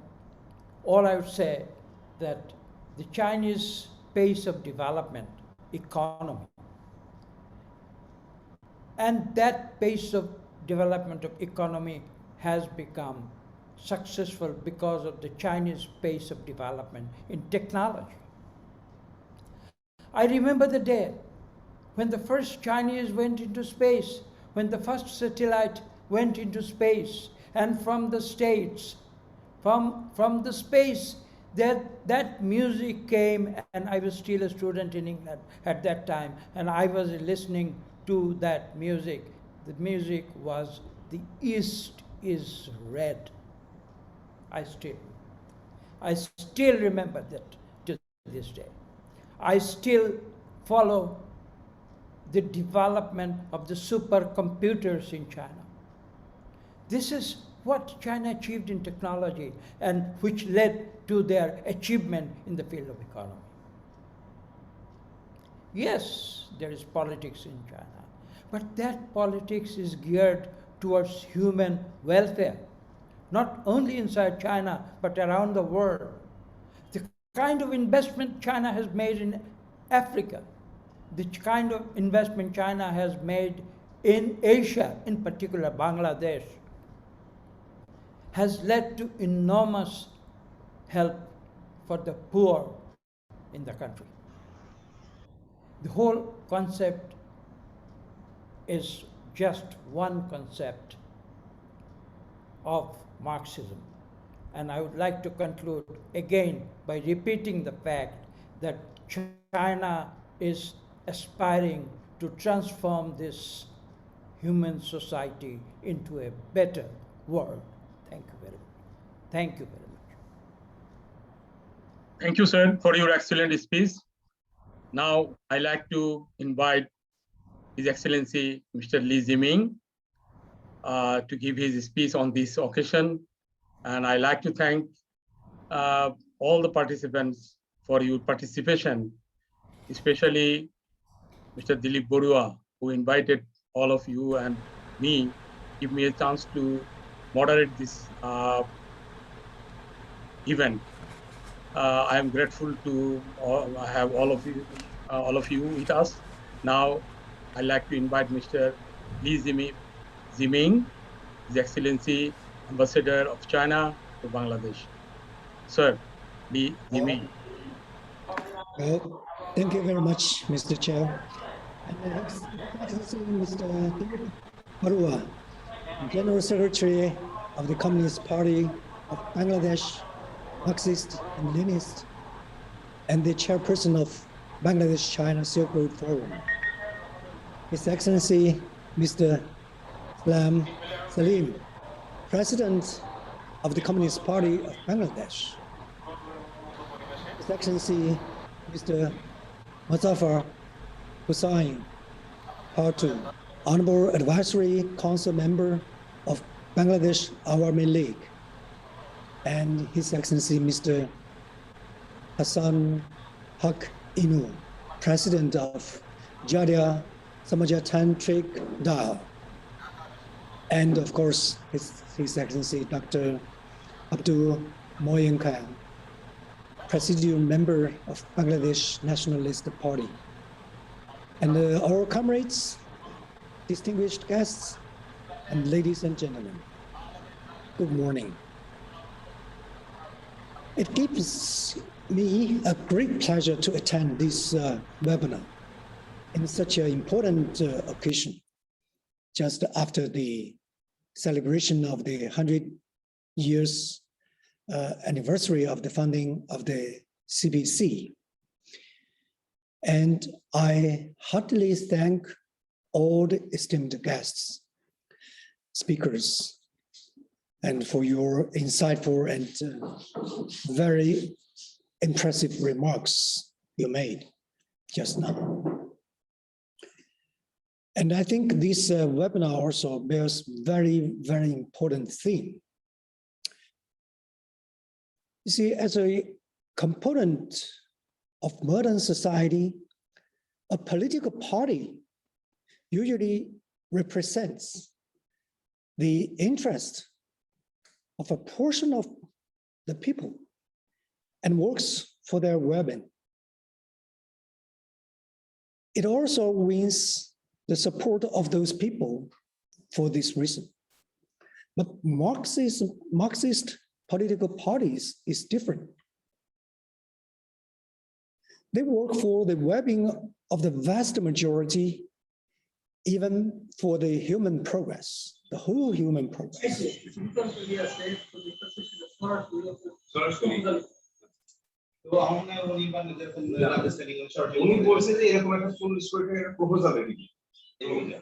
The words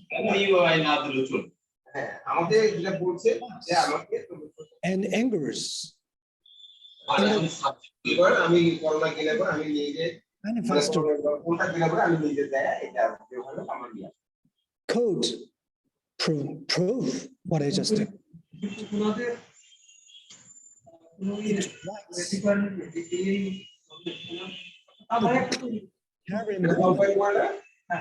is the self-conscious movement of the immense majority. Hello. Mute করতাম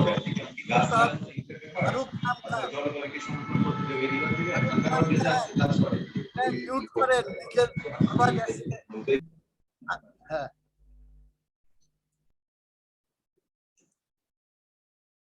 This year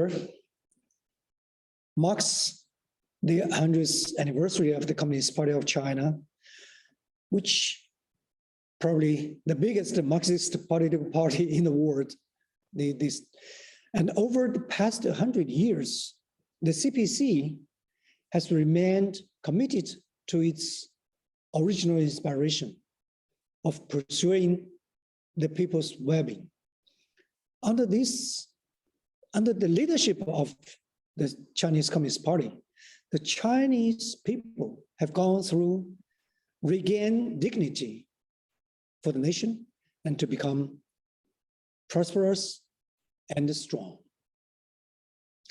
Only 1 week ago, on July 6th, General Secretary Xi Jinping at the CPC and World Political Party Summit delivered a keynote speech entitled Strengthening Cooperation Among Political Parties to Jointly Pursue the People's Well-being. Some of the distinguished guests, including Mr.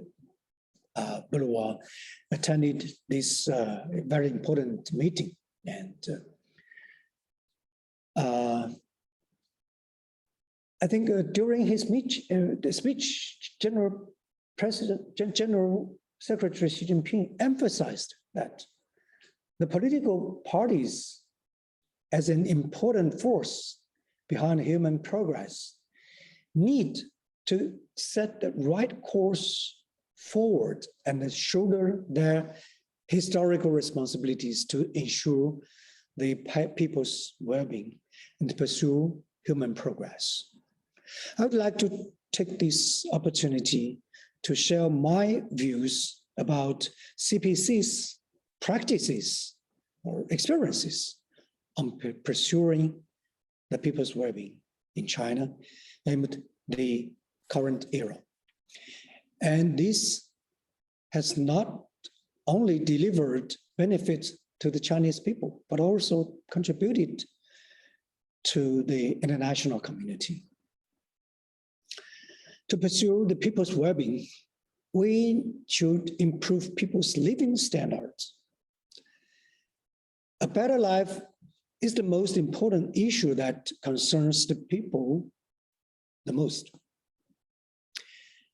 For ordinary Chinese, due to long-term poverty-stricken life, food and clothing have always been the most important daily concerns. And this is even directly reflected in the Chinese people's topics of daily greetings, as many people might know. And as General Secretary Xi said, Chinese history reflects our journey and history fighting against poverty. The CPC has been committed to leading the Chinese people to a peaceful, abundant, and respectable life since the founding of the People's Republic of China. The CPC, as the governing party, has striven for the people's well-being by making various attempts. The most significant achievement is the elimination of absolute poverty in the whole nation. After the 18th CPC National Congress in 2012, China battled against poverty. China's battle against the poverty into the crucial stage. Through 8 years of hard work, China achieved the goal of eliminating or eradicating absolute poverty at the end of 2020.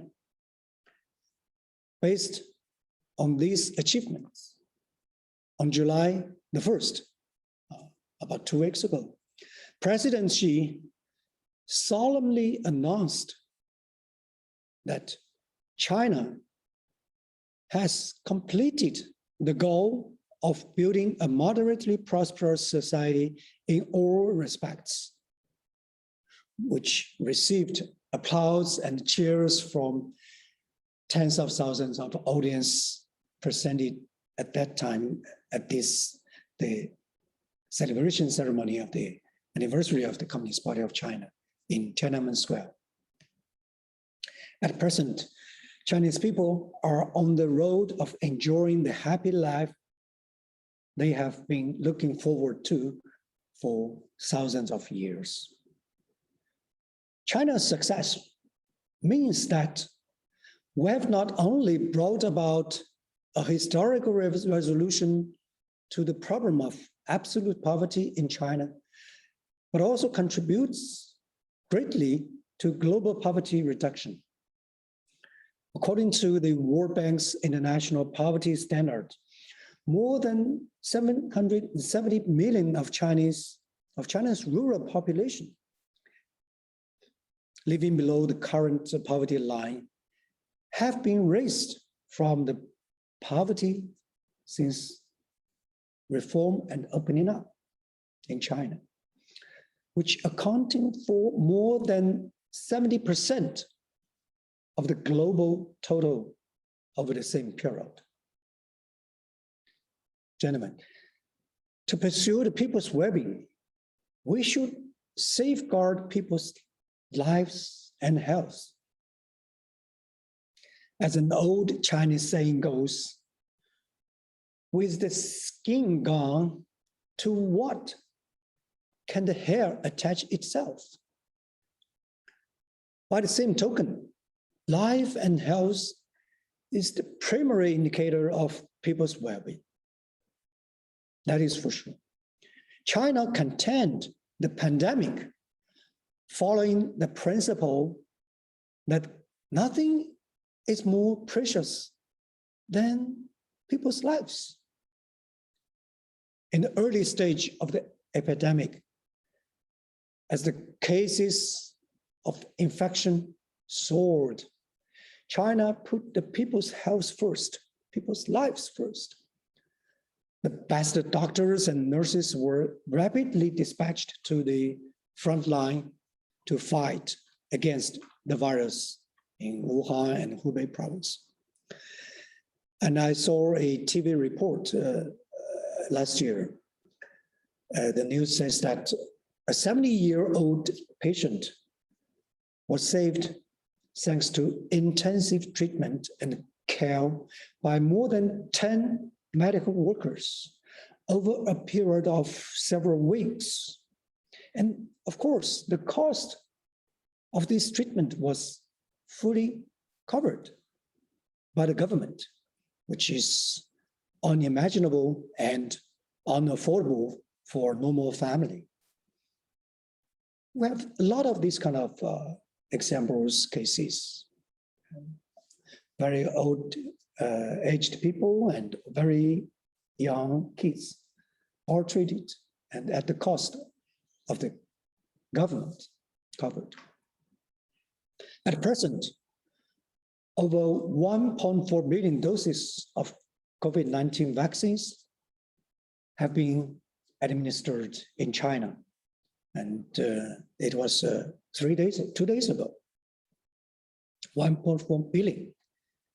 Besides citizens in China, within the territory of China, our government has also conducted vaccination campaign for overseas Chinese, including Chinese nationals in Bangladesh, which providing them with the same immunization protection. And the campaign in Bangladesh has already completed in Dhaka, and in other districts, it is still ongoing. For the second dosage, the first dosage in other districts also completed in Bangladesh. There is an idiom in China that honor the elderly and the young in other families as we honor those in our own. Similarly, we think the lives of all peoples, certainly including our Chinese, Bangladesh friends, are equally precious. And based on China-Bangladesh friendship and China's international responsibilities, notwithstanding the limited production capacity and the enormous demands, domestic demands at home, China has honored its commitment by providing $2 billion in assistance for the COVID-19 response and economic and social recovery in all developing countries hit by the pandemic. And we have sent medical supplies to more than 150 countries and 13 international organizations, providing more than 280 billion masks and 3.4 billion protective suits and 4 billion testing kits to countries all over the world. And I think probably you still can remember, we can still record that, a medical export team sent by the Chinese government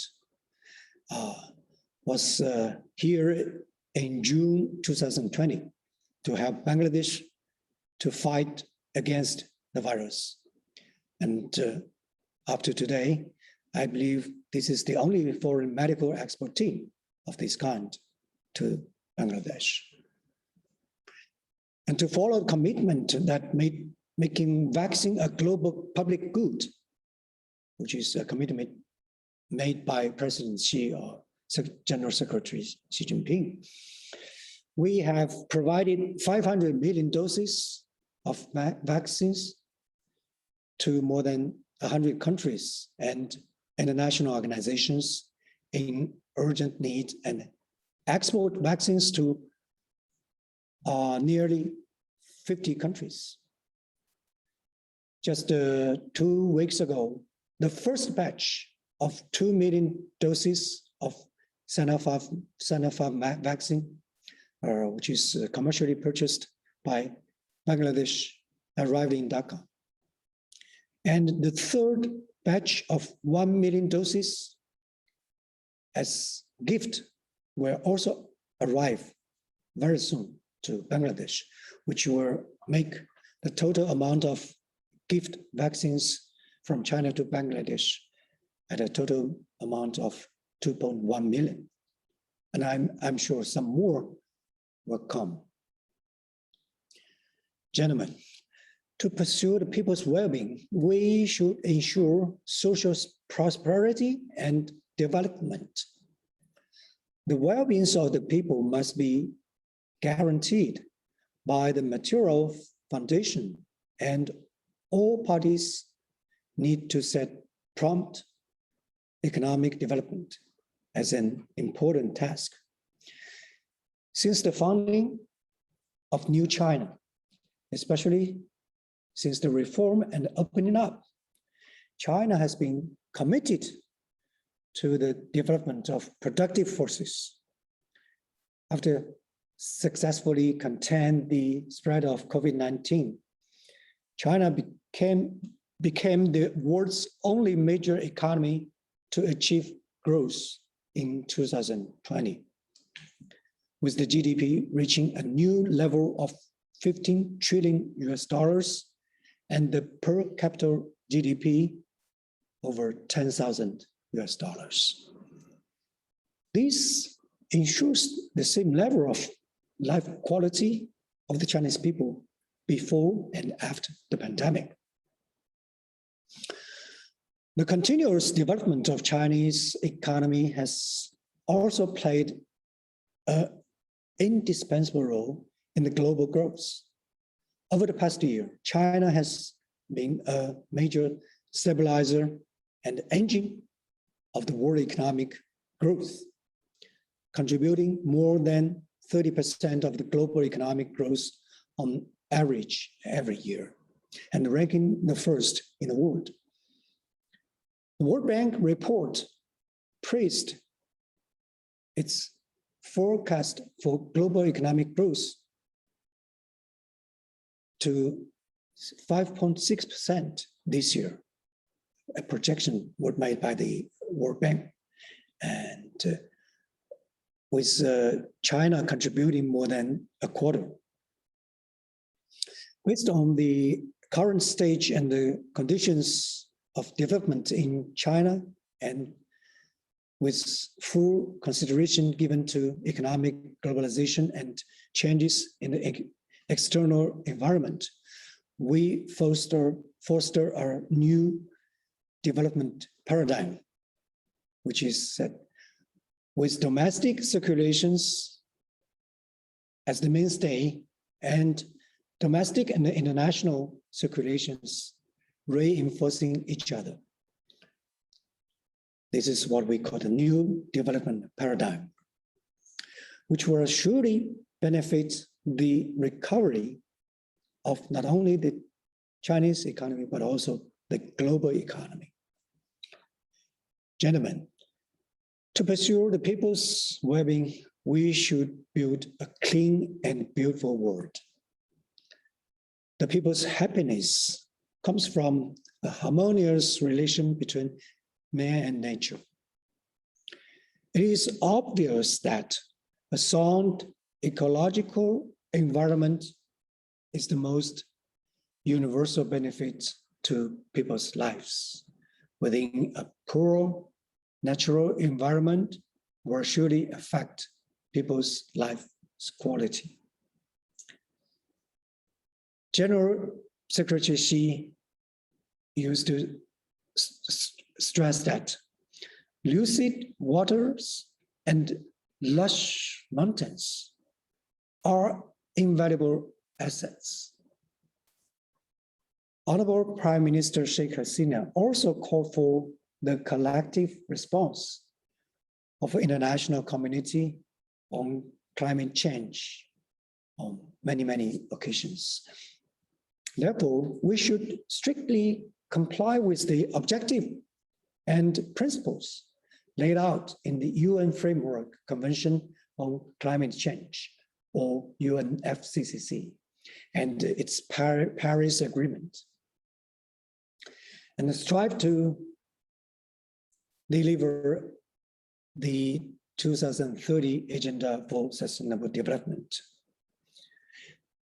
During the Climate Ambition Summit in December 2020, General Secretary Xi solemnly announced that China aims to peak carbon dioxide emission before 2030 and achieve carbon neutrality before 2060, which is a much shorter time span than what might take many developing countries have taken.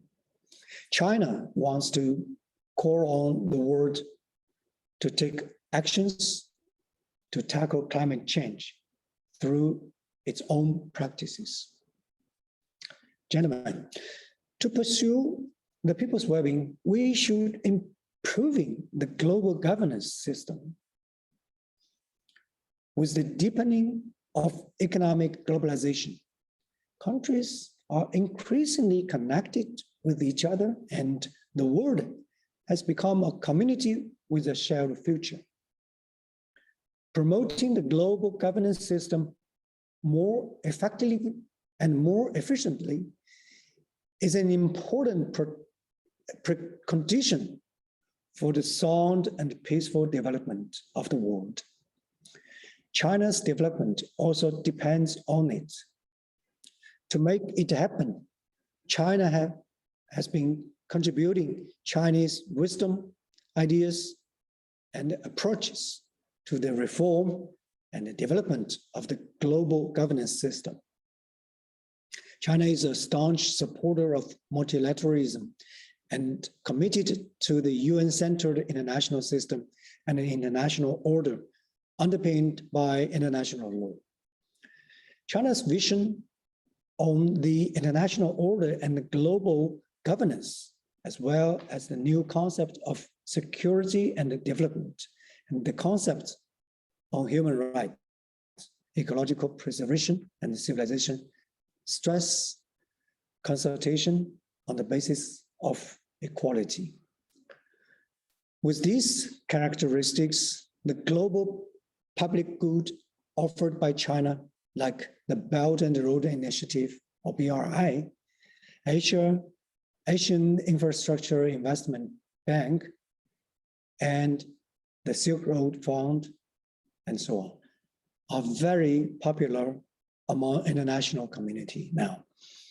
And China is also deeply involved in rule making in maritime, polar, outer space, and anti-corruption fields, and engaged in international counterterrorism cooperation, demonstrating its responsibility as a major country.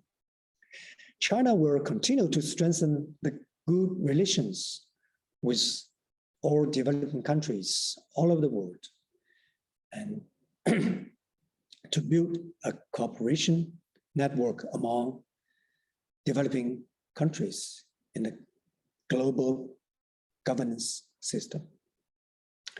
Gentlemen, to pursue the people's well-being, we should work together to address global challenges. The threats to the well-being of the people are not only domestic, but also comes from abroad sometimes.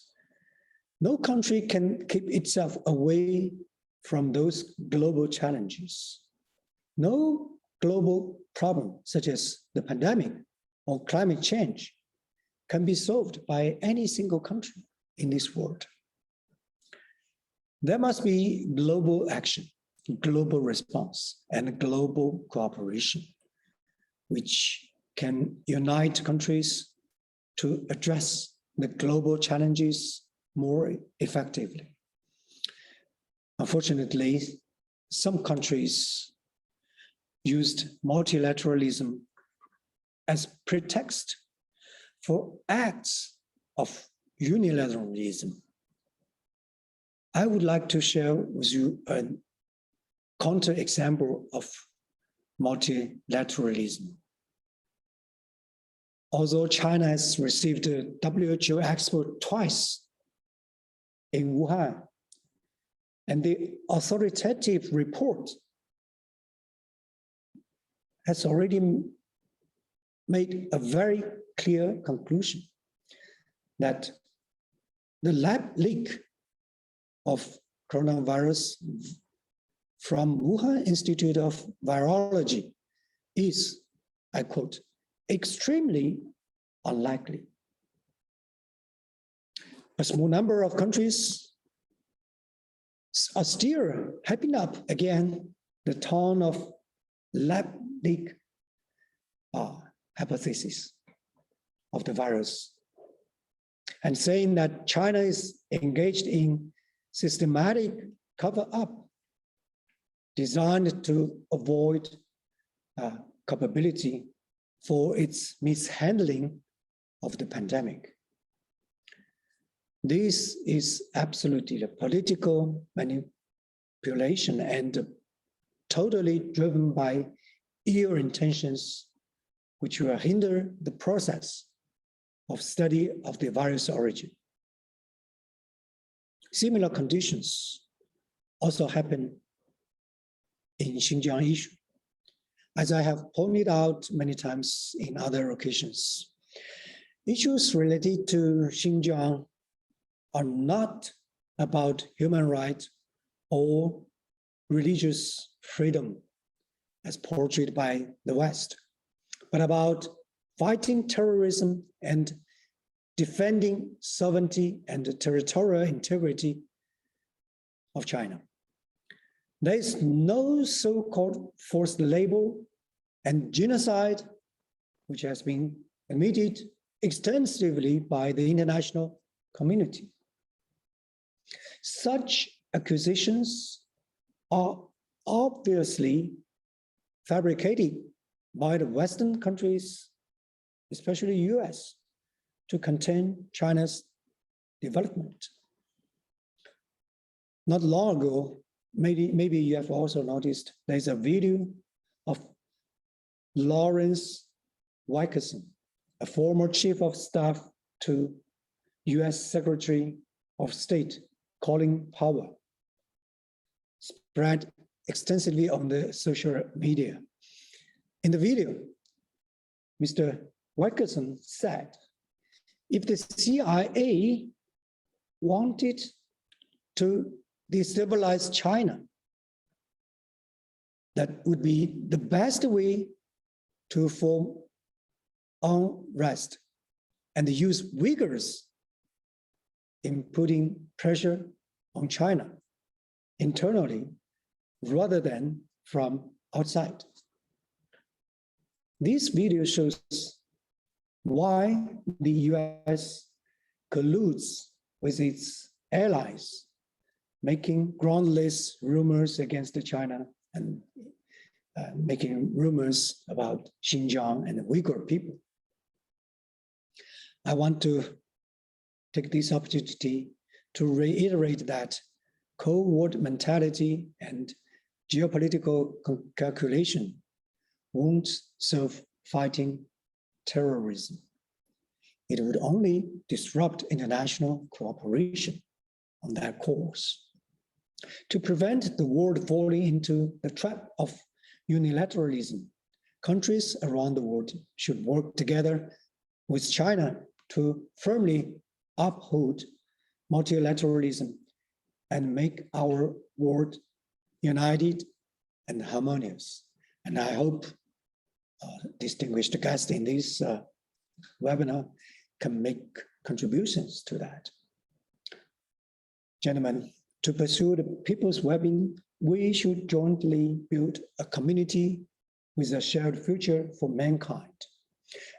At present, pandemic is still spreading in many countries, and the global economic recovery is sluggish.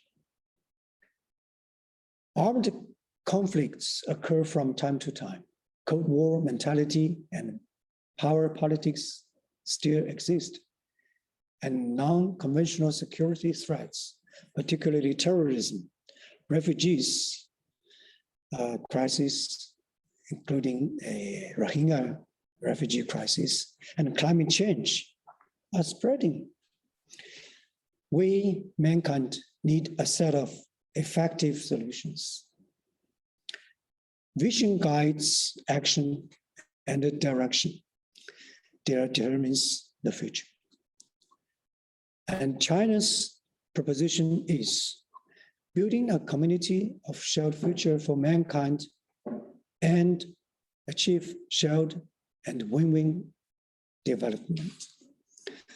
Through dialogue and consultation, we could build a world of lasting peace. Through joint efforts, we could build a world of common security for all. Through win-win cooperation, we could build a world of common prosperity. Through exchanges and mutual learning, we could build an open and inclusive world.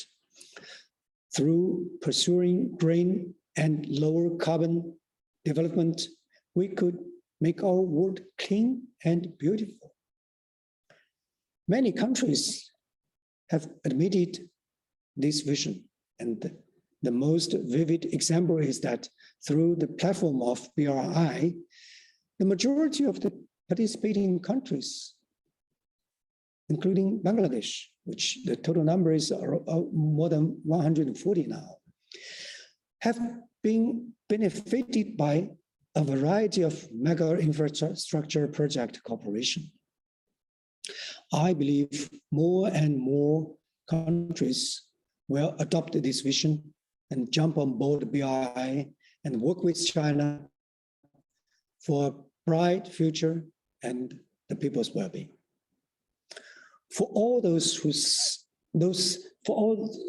seven aspects I just mentioned, political parties, including the CPC and the Bangladesh parties with us today, play a very, very important role to serve our peoples. Gentlemen, to summarize my sharings today, I think there are three most important facts that I would like to draw your kind attention to. First, the CPC succeeded in adapting Marxism to the Chinese context and advancing the theoretical system of socialism with Chinese characteristics with the times, advancing with the times, which provided a fundamental guidance to all development of China. And the second, under the leadership of the CPC, China has achieved industrialization unseen in terms of scale in human history, unprecedented in human history, which provide a strong material assurance for the people's well-being. Third, China has basically built a modern society with, say, gender equality, rule of law, and most importantly, with the people as the master, and the people at the center, which totally differs from its traditional feudalistic society of China and ensures a long-lasting social stability in the country. From there, China is ready to embark on a new journey to building a modern socialist country in all aspects. Gentlemen, Marx used to write when he was very young that, I quote, if we have chosen the position in life in which we can most of our works for mankind, no burdens can bow us down because they are sacrifices for the benefit of all. Then we shall experience no pity, limited, selfish joy, but our happiness will belong to millions. Our deeds will live on equality, live on quietly, but perpetually be at work. And over our ashes will be shed the heart tears of a noble people, unquote. Working for the people's well-being is the responsibility of all political parties. The CPC is willing to continue to work with all political parties in Bangladesh to stand on the right side of history and human progress and make great contributions to the well-being of the people of all over the world and the common goods of the world. Thank you. Thank you very much, Your Excellency, for your nice speech, especially the issues of Chinese contribution to the globe for end the pandemic and the climate change, environment-friendly development, etc. We are very grateful to know Chinese initiatives in different global challenges. And we hope that in future, Bangladesh and China will go together to face the future challenges. Now I'd like to invite Mr. Dilip Borua to give vote of thanks and a few concluding remarks. So Dilip Borua.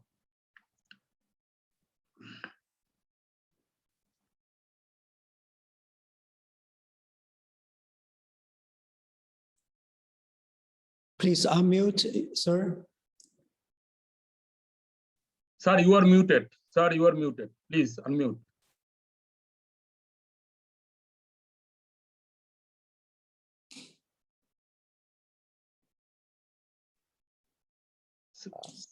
Okay. Okay. Yes, yes, sir. First of all, from our party, we are grateful to His Excellency, Mr. Li Jiming, his ambassador of China to Bangladesh, for his excellent, well covered, excellent, and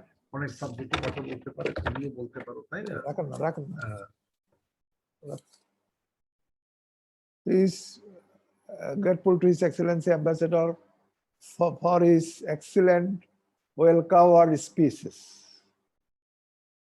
He has given a speech to us just like a teacher, and we patiently hear everything, and also we are benefited and from his speeches.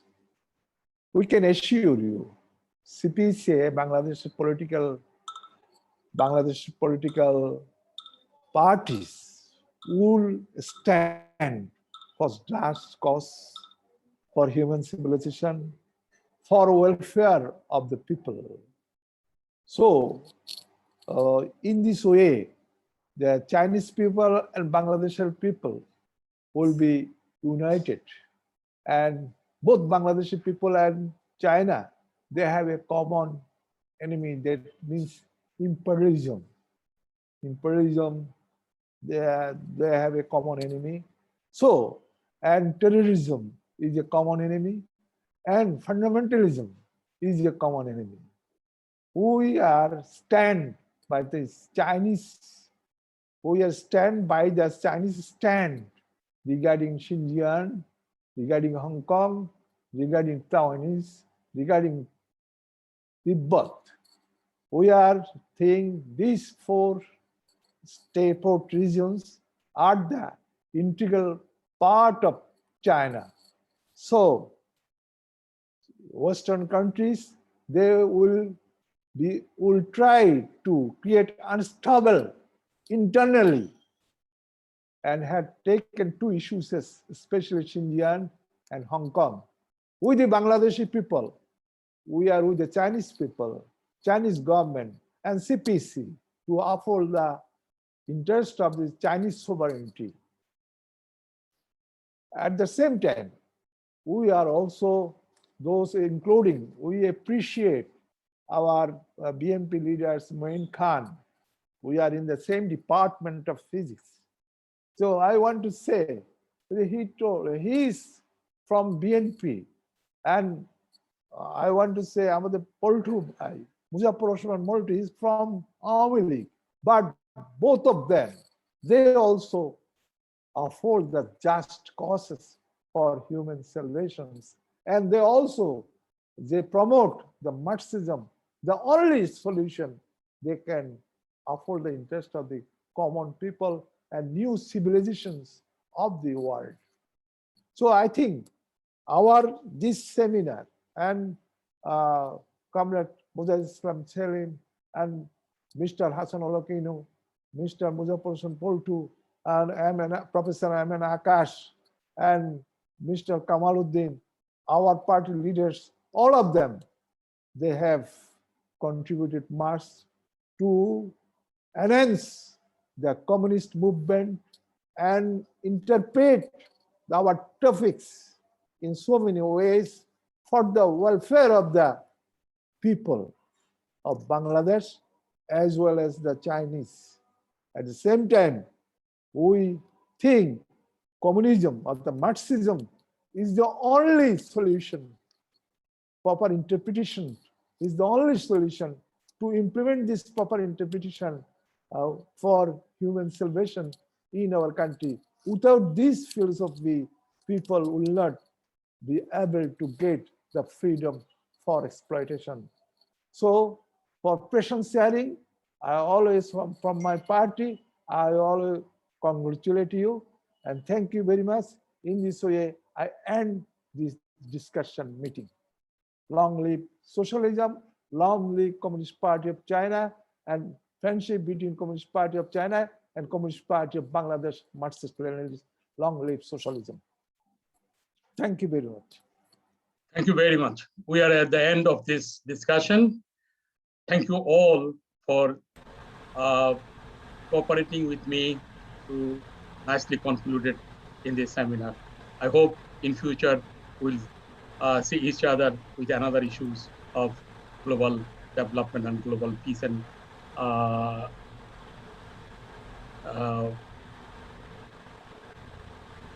global peace, etc. Thank you. Thank you all. Yes, sir.